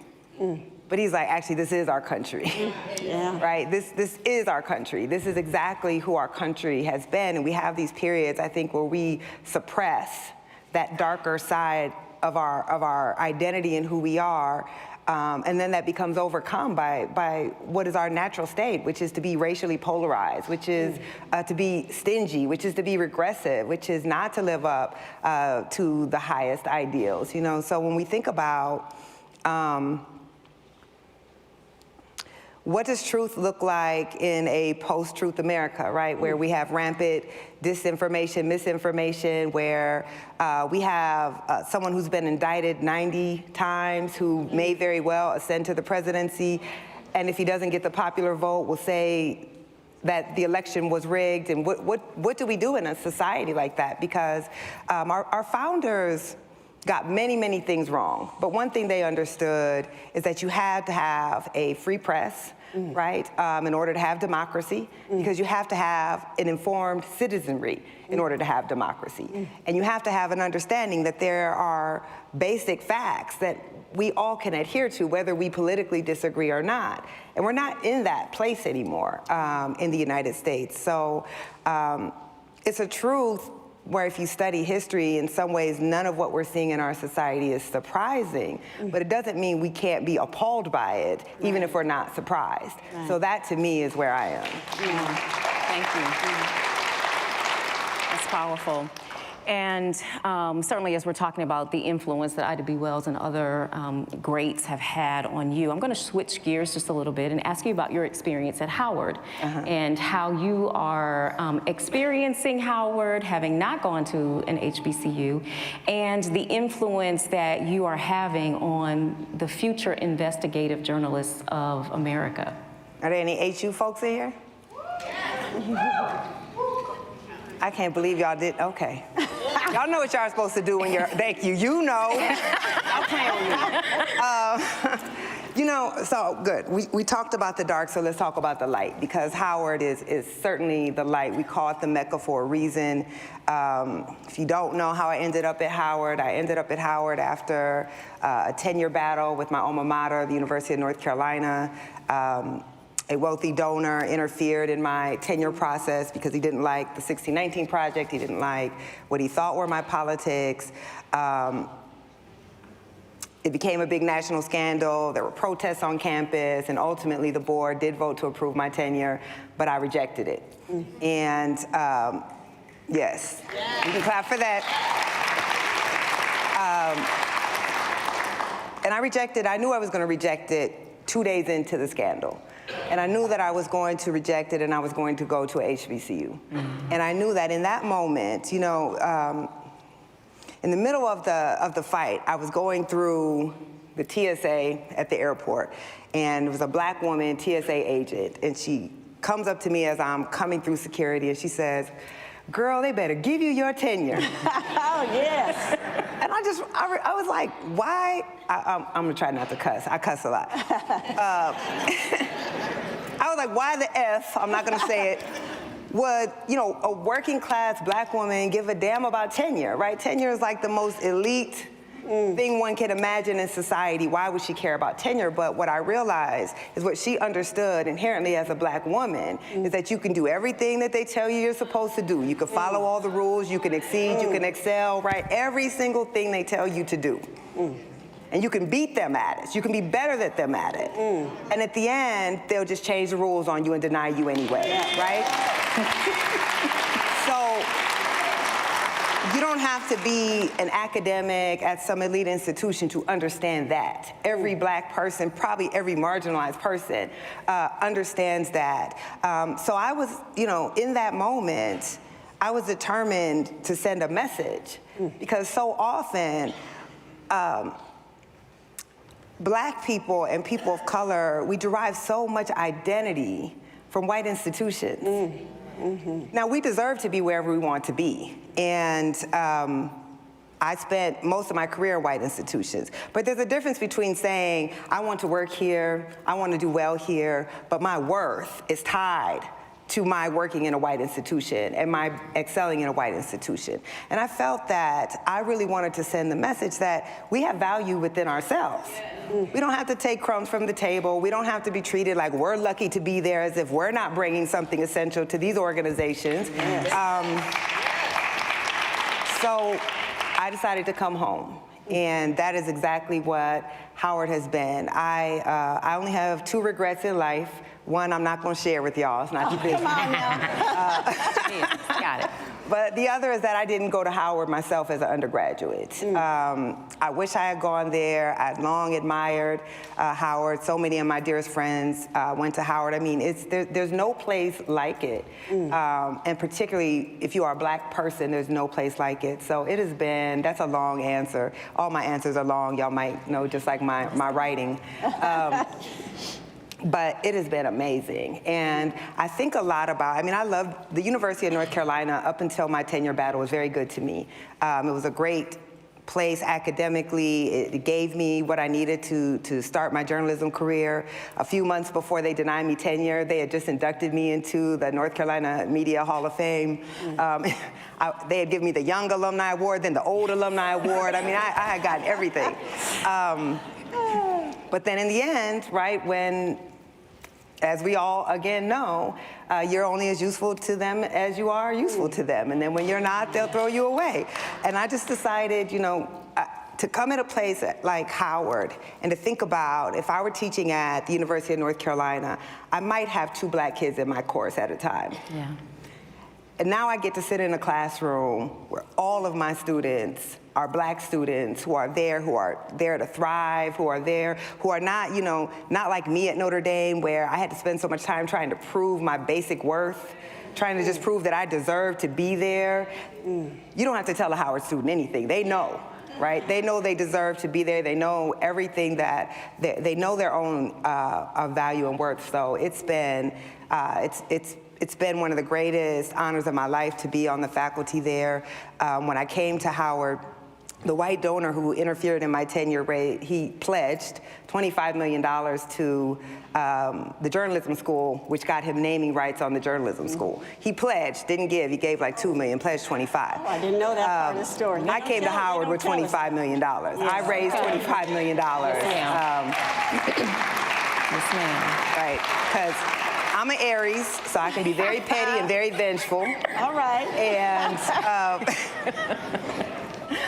when everything went down with UNC, I was like, not only am I going to go to Howard, but I'm going to raise the same amount of money that he pledged, and I'm going to bring it to a black institution, and I'm going to use it to help not just Howard, but we have a consortium of 6 journalism schools across HBCUs that we're also funding and providing resources for. That's awesome.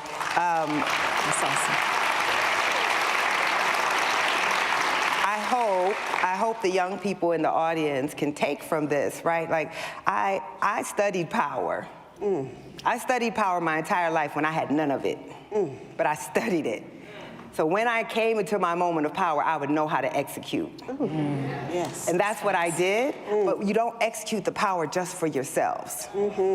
That's not our communal value, right? That's the value of maybe another community, but that's not our community. Our communal value is that when we get in that position of power, how do we use that power for the greater uplift of others like us who are struggling? And I hope that that's the lesson that can come out of that.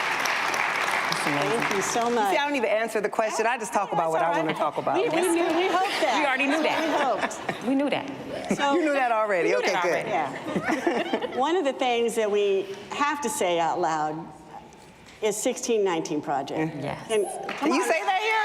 Yes. Oh, I didn't know. Yes, we can. Y'all tried to ban me too. Now, I know that that was dragged to some degree into your UNC battle. Absolutely. But I want to flip and not talk about the challenges. I want to talk about the accolades that has brought to you and to the community as the greater community because of that project.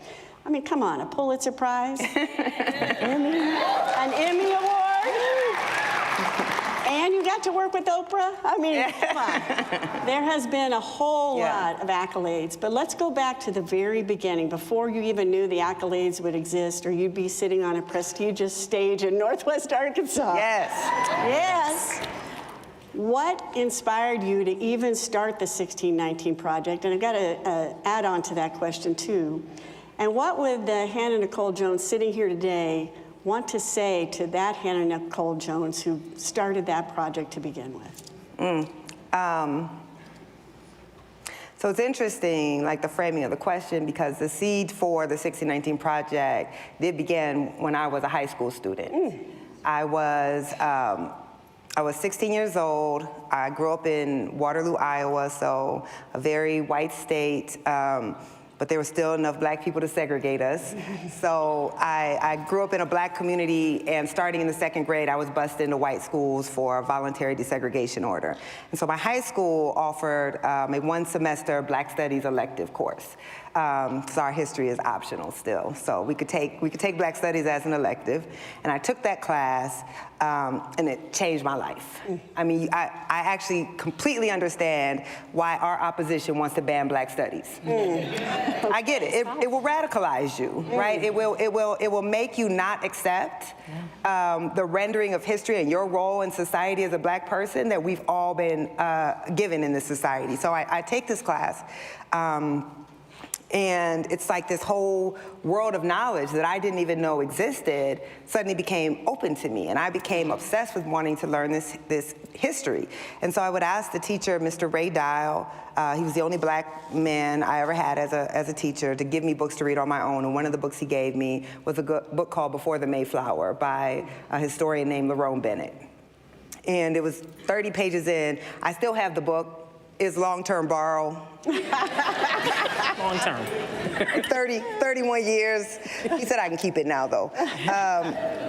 But about 30 pages in, I come across this paragraph about a ship called the White Lion that came to Virginia in 1619. And I just remember being shocked because I didn't know black people had been in the Americas for that long.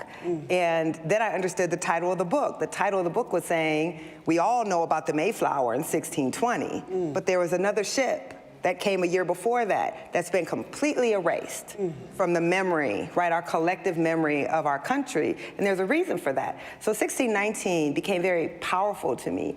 It stood both as a lineage for black people to say, we've been here longer than almost everybody who gets the credit for building this country. Yeah, say that again.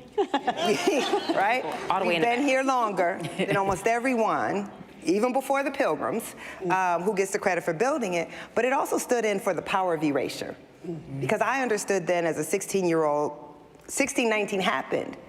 The White Lion came. Those 20 to 30 Africans came. But we didn't learn about it. And if you don't learn about it, it's like it never happened. And that's when I started to understand that what we call history is really memory. Because history is, this happened on this day and this is who did it. But if you don't teach us those things, it's like it is invisible. So 1619 is shaping our society, but we don't know that it's shaping our society because we don't even know that it exists.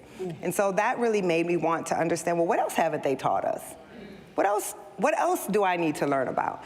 So I swear I'm not going to take you every year from when I was 16 to when I created the 1619 Project. 16 to 19. Right. So So I've spent my entire career as a journalist. This is why history has always been my first love.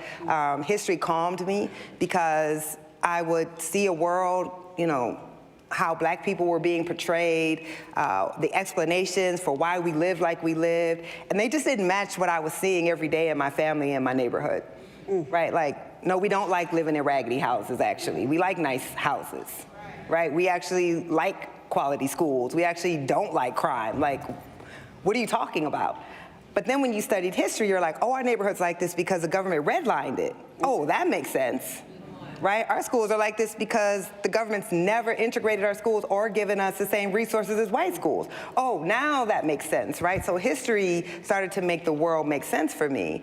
And so as a journalist, I knew I couldn't write about what racial inequality today without building that history in for people. That if you just wrote about everything that Black people are suffering from, people will fill in the blanks with the same pathological reasoning that they always do.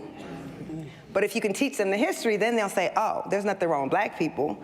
There's something wrong with the society that created these conditions for Black people, but there's nothing wrong with Black people. So I've been working towards, my articles kept getting longer and longer because I kept trying to go further and further back in the past. And I used to always joke with my editors, eventually we have to go back to 1619. Like, if we want to cover any of this shit, we have to go all the way back to the beginning. And so in 2018, it was the end of 2018, and 2019 was the 400th anniversary of that moment, right? That white lion in 1619.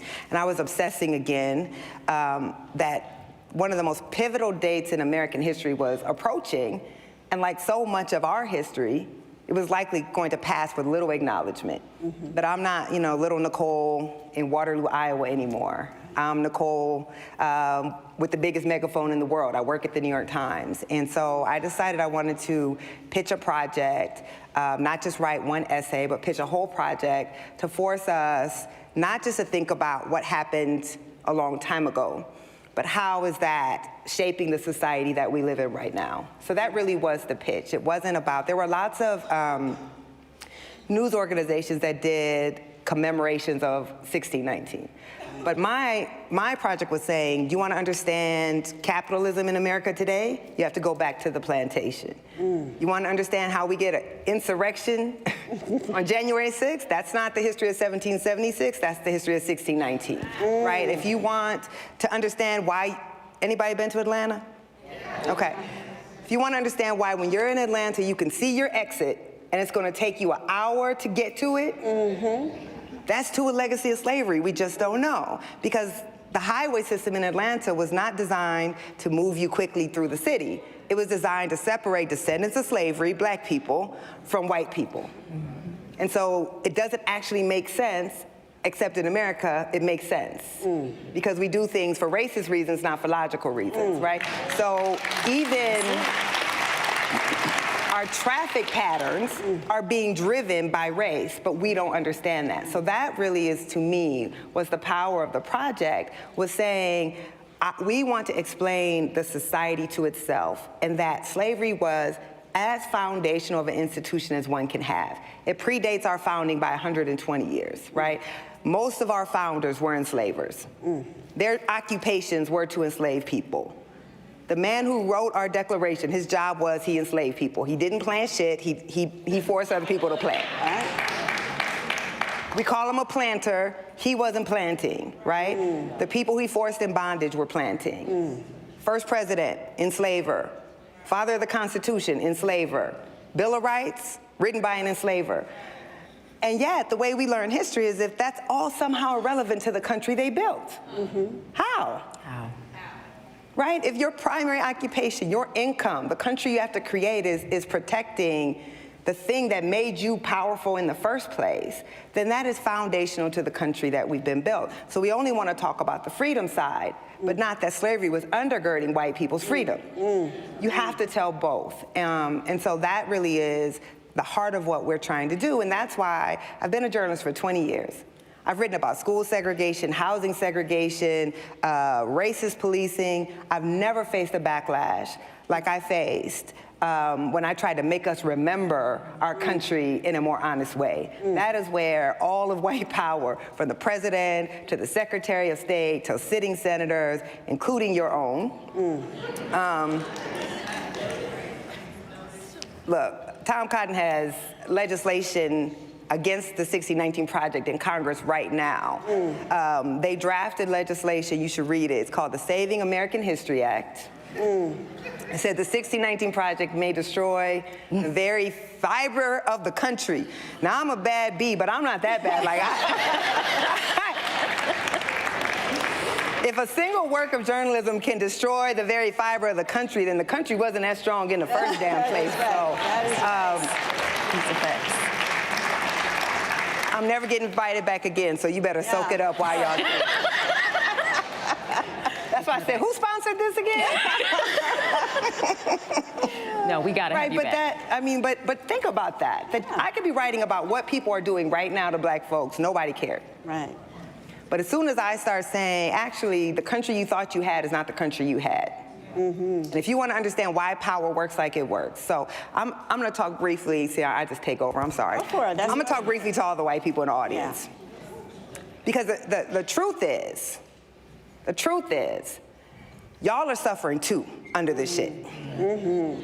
So when you compare the white life expectancy in the United States, it's declining for the first time in the history of our country. When you compare the white standard of living in the United States compared to white people in Europe, y'all die earlier, you're sicker, you have less education, you have more poverty. We have the highest rate of child poverty in the industrialized world. We're the only one of the Western industrialized countries where whether you can go to the doctor when you're sick or not depends on if you have a job that feels like giving you health insurance. None of the countries we compare ourselves do those things. Right? You have a baby in this country, you have to go back to work immediately. That's not just black folks. That's right. That's working class white folks too. It's working class white folks who are struggling when governors in the South are saying, we're not going to take Medicaid. We're not going to expand Medicaid for poor people. It's more poor white people than black people. Okay? When they say, we're not going to feed school children over the summer, right? So all these Southern governors, Mississippi, my dad's home state, the poorest state in the country, just said we are rejecting federal funds to feed poor children in the summer. Who does that? So that's not just hurting poor black kids. It's hurting a whole bunch of poor white people, a whole bunch of working class white people. And so the lesson is, there's this thing called the Bacon Rebellion. How many of y'all ever heard of the Bacon Rebellion? Okay, so during the time of slavery, at least in about the 1600s, white people weren't living that much better than enslaved Africans. Indentured servants were coming over here, they were being forced into contracts, and they were also being brutalized. The difference was they entered into a contract and they weren't being enslaved for life. But their conditions were appalling. So black folks who were enslaved and poor white people were like, we need to rise up against these elite white planters who are holding us all down, and they did. And so elite white planters were like, they outnumber us. So what do we do to break up that collective power? They created race. Yep, they did.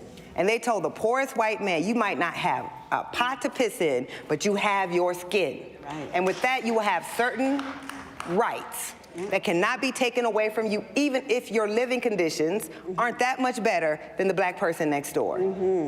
White folks have to let that go. No, and I mean this, it's not letting go your ancestry to Europe. No one is saying be ashamed of your ancestry to Europe, but what it's saying is whiteness is made up, and whiteness is killing you too. Yes. It's killing us more, but it's killing you too. So the ultimate power to me of the project is to say, the legacy of slavery harms black people, of course, but it harms us all. We are an exceptional nation in ways we should be ashamed of. Yes. Why would you turn down food for a poor child? Except you're willing to sacrifice a whole bunch of poor white people because you think you're going to hurt black people more. And so a whole bunch of poor white people will vote against their economic interests in favor of their racial interests, but racial interest doesn't pay your bills.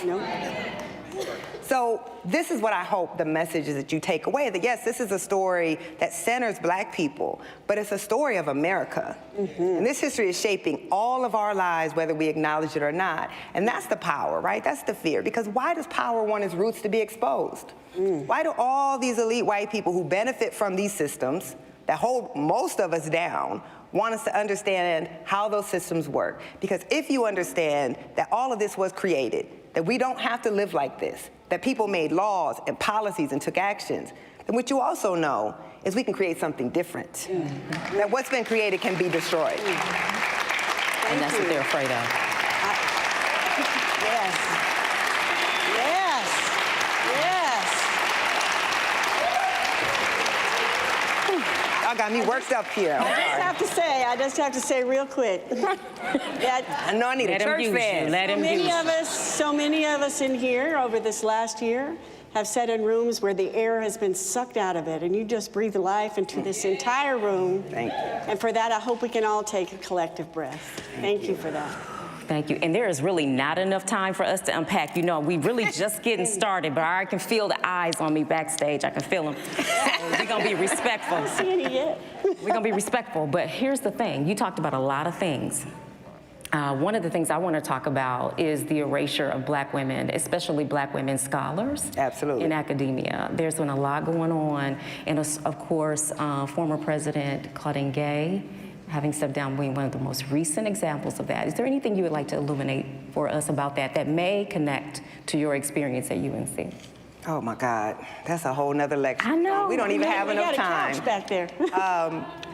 Right, what I'll say, again, this is why I chose Howard, because when this happened to me, I have a huge platform, right? All of the protests, all of the public letters, all of that was because of who I am. But I understood at UNC, less than 2% of tenured faculty are Black women. That had nothing to do with what they did to me. That was pre-existing.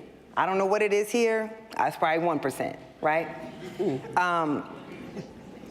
I know, I'm not gonna get nobody fired but me. I have no comment. But the point was that what happened to me, I was just a public face of what was happening to Black women and other women of color in academia and really across professional life all of the time. But they don't have the megaphone, and so you're not able to draw the attention to the issue. But I would have been just the second Black woman ever tenured in the history of the journalism school at University of North Carolina. 70 years, that school had only tenured one Black woman. Wow. That had nothing to do with that rich white donor. You can't blame, that's like blaming everything on America, in America on Trump. Right. America created Trump, right? All that precedes Trump, and when he's gone, it's all gonna still be there, but we like to have a boogeyman that we all can agree, well, that's a little too much. But the daily degradation that Black women face, most Black women don't even come to a 10-year vote to be able to have their tenure denied. So when I saw what happened with Dr. Gay, what we understood was, in a way, it was always going to be a setup. So we got to stop being proud of being the first Black whatever it is. We got to stop being proud of that. Because trust and believe, you weren't the first Black woman qualified. So you're only the first because you're the first one they let do it.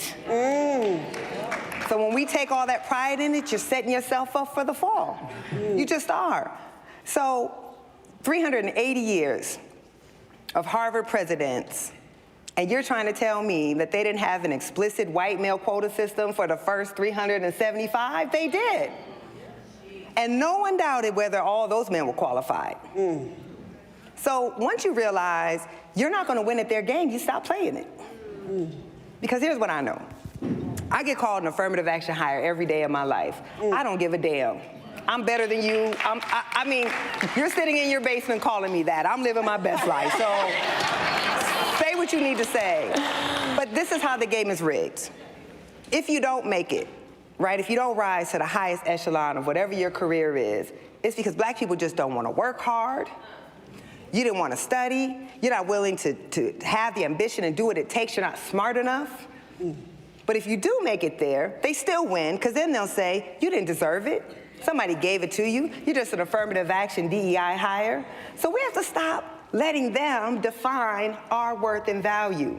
Now, I'm not saying that's what Dr. Gay did. Dr. Gay didn't deserve any of that. What happened to Dr. Gay is the same thing that happened to me. She became politicized, and so political people decided that they were going to ruin this woman's reputation for political gain. I feel deeply for her. I was able to withstand the storm. She wasn't.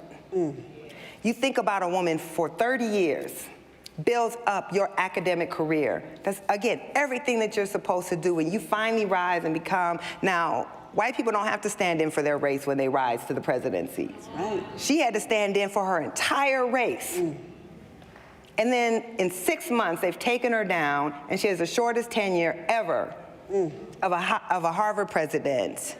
And I know that she's feeling, somehow she let the race down. She did not. We have to stop trying to carry the race for these folks. We just do. So I don't even remember what the question was. I have a lot of. It was open. I have so much. You know, I do. People ask me like all the time, "What's your motivation?" I am mad. I am motivated by rage because y'all. We're sitting here on this stage on Martin Luther King Day. And we know what's going to happen on Monday when everybody trots out that one damn line from the I Have a Dream speech. Don't even read the rest of the speech. Because if you read the rest of the speech, you see the speech was radical, and King didn't die in 1963. He had 5 more years. They never want to quote the rest of the King speech. All the other speeches, right, where he talked about racism, militarism, capitalism, died fighting for economic justice, right? Y'all killed him, so you must didn't love him that much, like all those things. But we don't want to talk about the real King even in a moment like this. And we don't want to talk about, like, I feel like people come for self-flagellation. They come see me because they want to feel bad for an hour and they've done their penance, and then you can go on and live your life and not do shit to change the reality. So, like, what are you going to do about what's happening in your state and your country? What are you going to do? What are you going to do when you leave here? What? A day of service is nice, but if you're not in service to community all the time, you could keep your day. Like, we don't need it.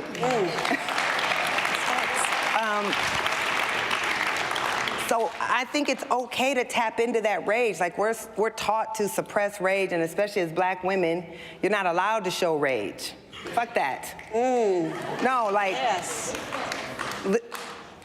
We have reason. If you're not enraged right now, I don't care who you are, with what's happening, women lost a 50-year constitutional right.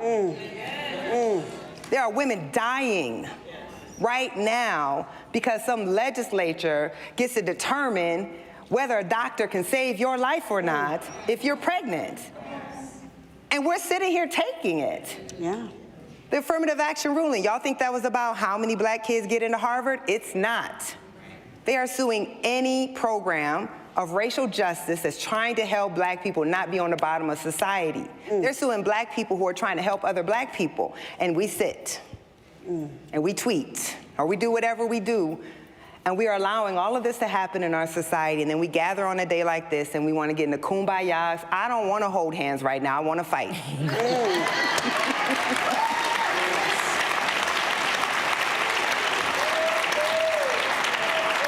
And I will hope some of y'all will leave wanting to fight too. Because we either accept this society, okay, this is the last thing. I know somebody's gonna come out with the hook. Y'all, Governor Abbott in Texas is talking about he would be shooting immigrants coming across the border if he could. That's dangerous. That's not okay. And so what we are allowing is the rhetoric has gotten so crazy and so violent that we are becoming numb to it. So now we're like, yeah, that was kind of crazy, but he probably doesn't mean it. They mean this. We thought they didn't mean it about abortion, and then they did it.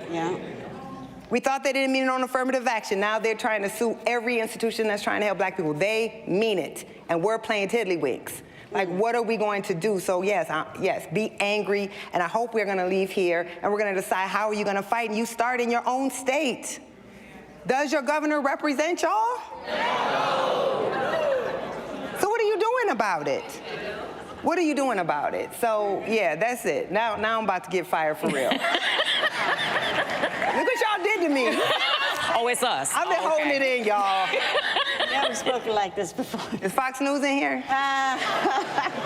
Somebody recording. It's So okay. I am so grateful. Oh, that was interesting. I'm so grateful for you to share your rage. And this question probably may not even land.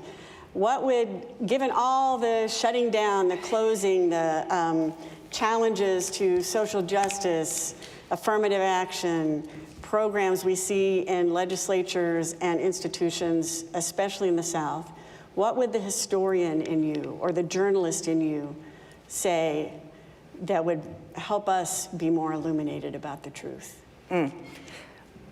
I think the South will and has always provided the answer. I think when we think about, we're here to commemorate Dr. King. This was the epitome of a long game. So we think about the civil rights movement as being like a decade-long struggle. It was not. The civil rights movement begins right after, during World War I. So decades of organizing, decades of having to fight the exact type of Supreme Court we have now, right? We know you can't bring new case law to this court, but you have to be architecting the precedent that will allow you at some point to overturn the harm that they're doing. So that was the strategy, was the same long game strategy conservatives have played to get us in this moment. You have to reverse architect that, and we can follow the movement and see that that's what they did.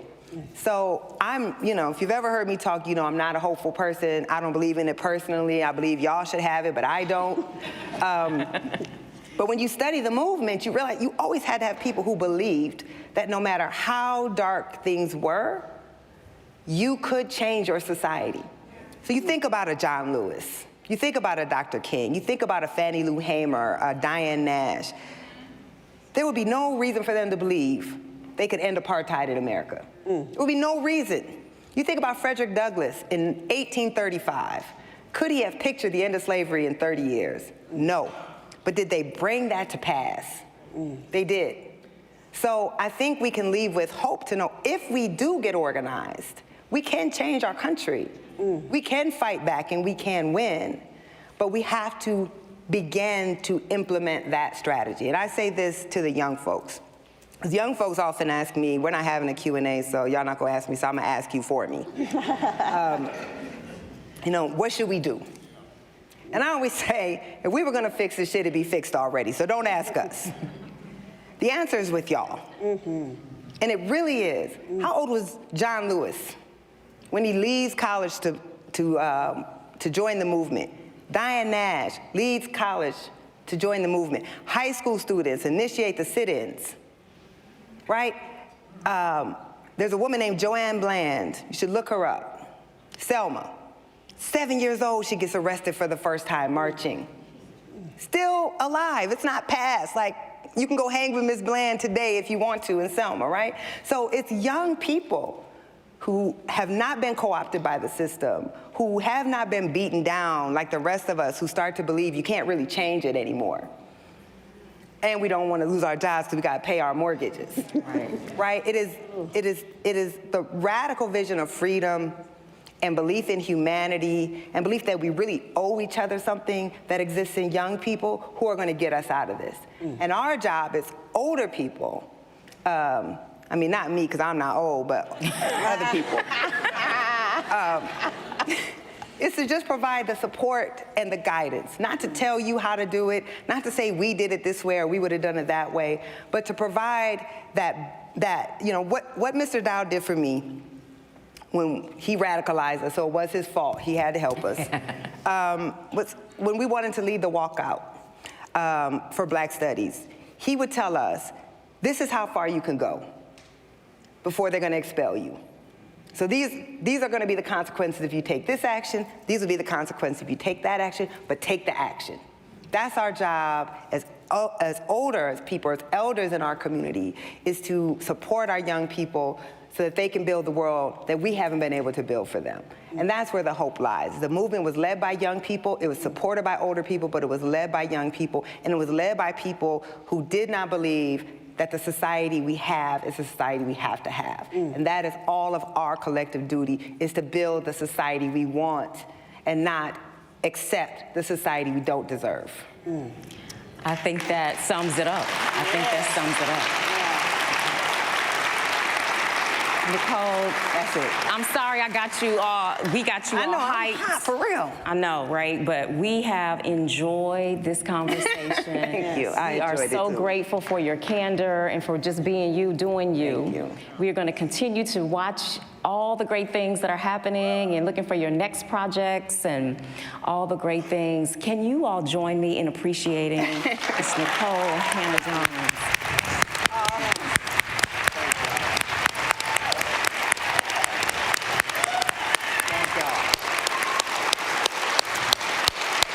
Appreciate y'all.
Not going to be before you long. We just have one more selection.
Let's give them another big round of applause.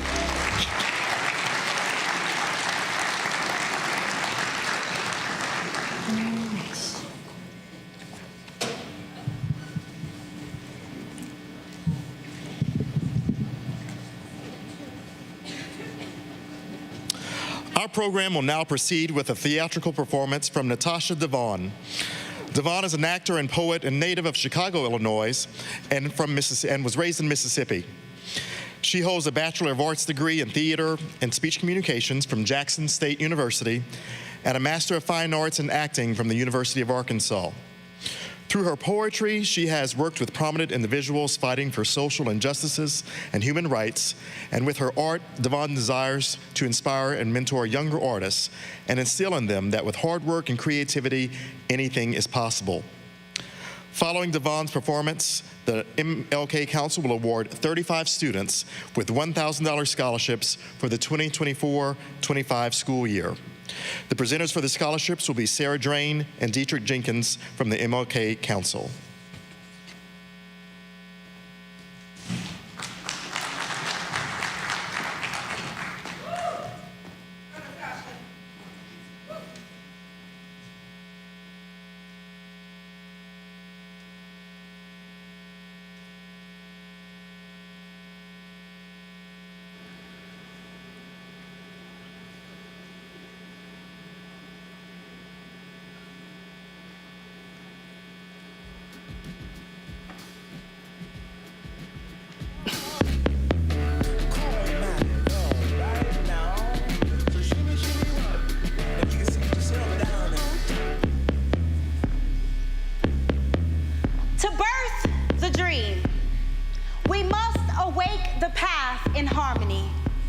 Embracing the natural hues of change, shifting the baton over valleys through hills of generations to come.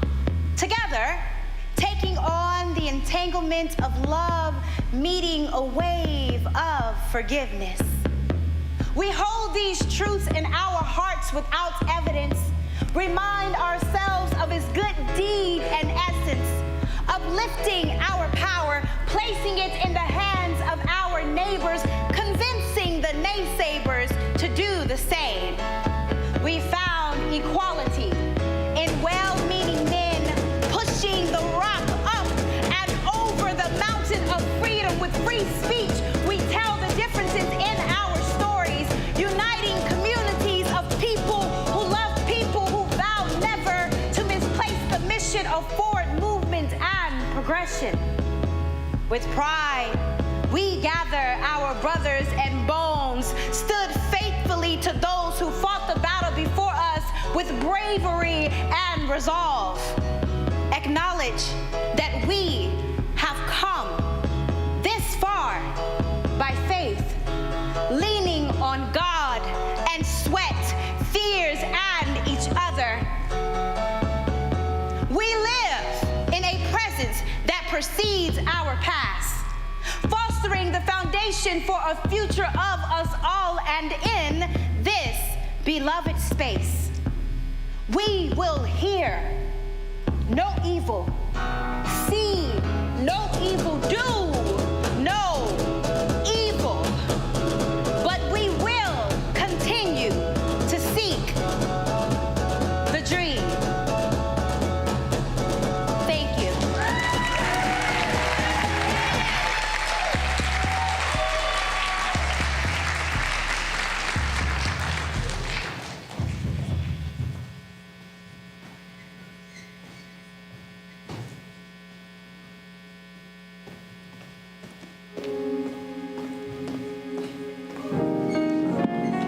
Thank you for staying. If you're still here, we appreciate you.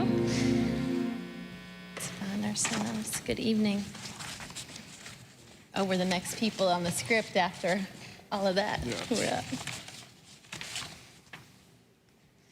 Please again, give Natasha Devon all of your applause. What an incredible, amazing artist. You can support her with your business and your contributions.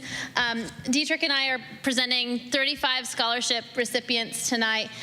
We present scholarships to 17 high school seniors and 19 undergraduates. The high school recipients represent 12 high schools here in Northwest Arkansas, and each student will receive a $1,000 scholarship for the 2024-2025 academic school year.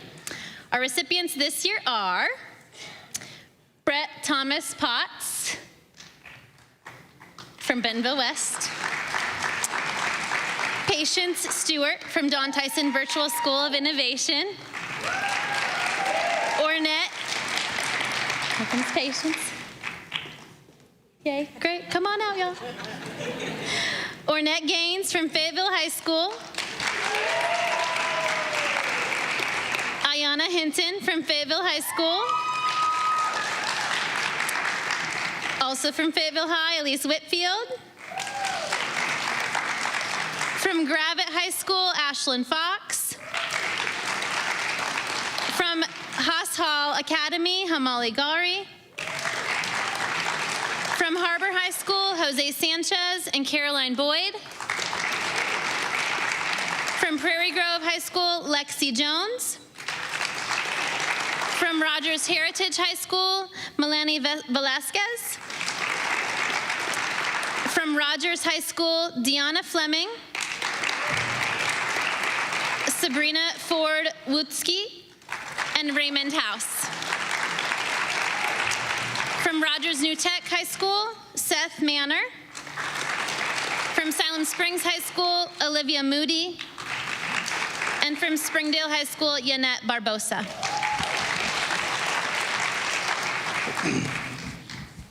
Okay. Undergraduates from 11 colleges and universities are among the recipients. The Gamma Eta Alumni Association of Omega Psi Phi Fraternity is delighted to donate $4,000 to the undergraduate recipient fund. This contribution, facilitated through the Northwest Arkansas Martin Luther King Council, enables the awarding of 4 scholarships with a total of 19 recipients. First recipient, Nadar Cates, Florida A&M University. Alicia Mays from Langston University. Trey Sauls, Oklahoma State University. Joshua Mays, Prairie View A&M. Madison Henry, Southern University. You got Joshua Devon, Tennessee State. Caleb Henry, Tennessee State. Aaliyah Nickerson, Tennessee State. Weston Verdeman, Texas A&M University. Raylan Barker, University of Arkansas. Braylon Cook, University of Arkansas. Ashton Laurent, University of Arkansas. I can't get this. Molly Ilui Camina. University of Arkansas. Thank you. Karen Satterfield, University of Arkansas. Aaron. I'm sorry. Aaron. I'm sorry. Colin Timms, University of Arkansas. Faith Childers, University of Arkansas at Little Rock. Morgan Gaines, University of Central Arkansas. Catherine Toney, University of Kansas. Rukaya Arubeya, University of Missouri at Kansas City. Thank you, scholarship recipients and your contribution. Thank you. Lindsay, Sarah, I'm sorry, we're exiting the stage. Here we go.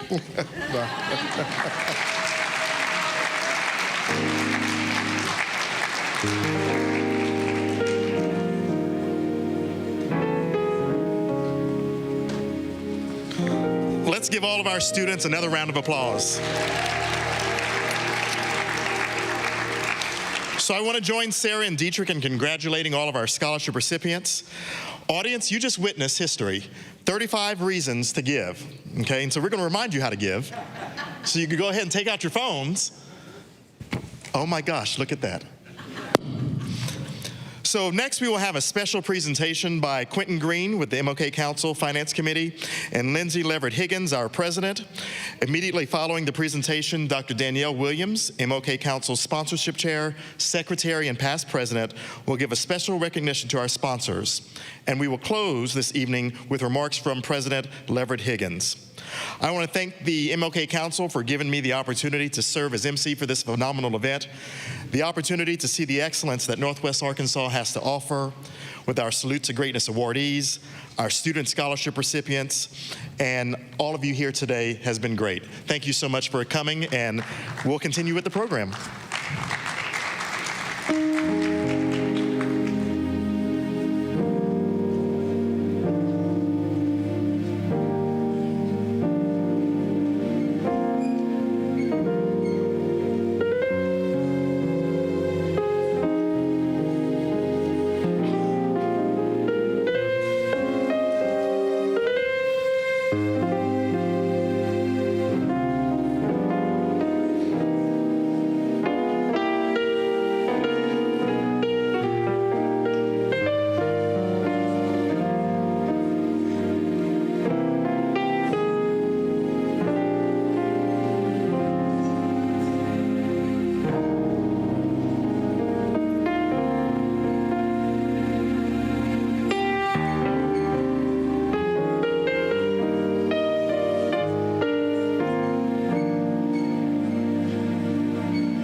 Ms. Hannah-Jones, immersed in the spirit of celebration and gratitude, the Northwest Arkansas Dr. MLK Council extends a profound appreciation for your invaluable presence at this momentous occasion. Your voice, a resonating force amplifying the narratives of those too often unheard, has added immeasurable depth to our commemoration. We stand here not just honoring your unwavering commitment to truth-telling, but also recognizing the seismic impact of the 1619 Project. Like a torchbearer, you have illuminated the corridors of history, bringing to light the narratives that's challenged and reshaped our understanding of America's complex history. In honoring you with the well-deserved award, we express our deepest gratitude for your relentless commitment to social change, justice, and the tireless pursuit of a more equitable society. Your work, particularly the 1619 Project, stands as a testament to the enduring principles Dr. King stood for. We are honored to recognize and celebrate the profound contributions you have made intertwining the legacy of Dr. King with the transformative power of your storytelling. Your resilience, visionary leadership, and unwavering dedication to forego a more just world have made you a beacon of hope for all of us. In this moment, we extend our deepest thanks for inspiring us, not just this evening, but with every word and action that embodies the spirit, positive change. Ms. Hannah-Jones, your presence elevates this celebration, and your contributions resonate far beyond this moment. Thank you for inspiring us all.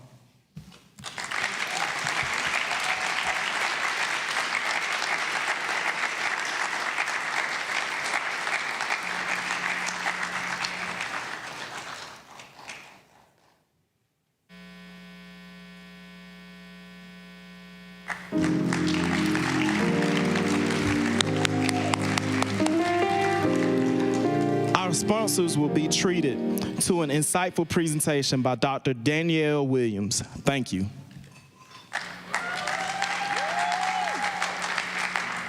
We appreciate you all hanging in there with us, but we would be remiss if we did not acknowledge our sponsors. So we extend a heartfelt gratitude for their unwavering support for tonight's event. Your generous contributions have played a pivotal role in making this event a resounding success.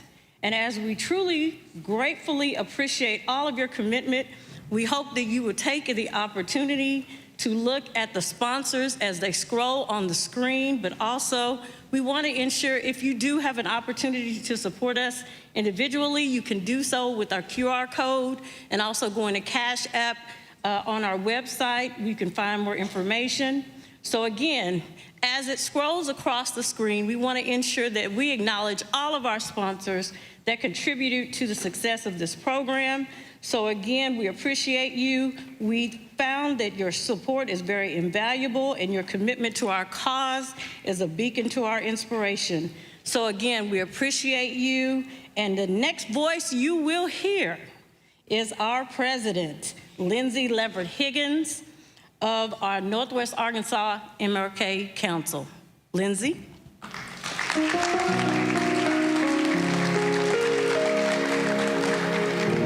Good evening. The greatness of a community is most accurately measured by the compassionate actions of its members.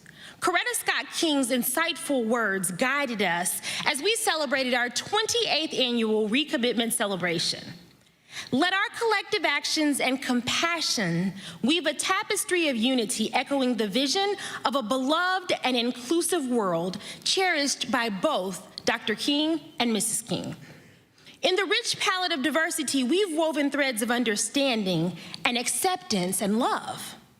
Our sponsors, whose unwavering support has painted this celebration with hues of generosity and much deserved heartfelt thanks from our organization.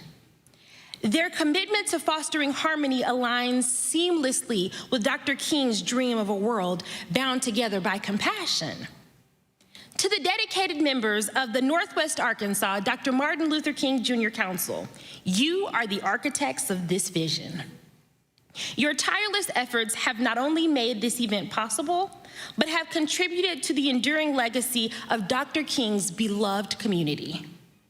Through your work, we continue to build bridges and build bridges that connect us all. In the spirit of unity, let us carry forth the lessons learned during this celebration into our daily lives. As we navigate the challenges ahead, may we remember that our strength lies in our collective harmony. Together, we can transform Dr. King's dream into a living reality. Thank you again for joining us this evening, and may the spirit of Dr. King's dream guide us on our shared journey towards a brighter and more harmonious future. Thank you.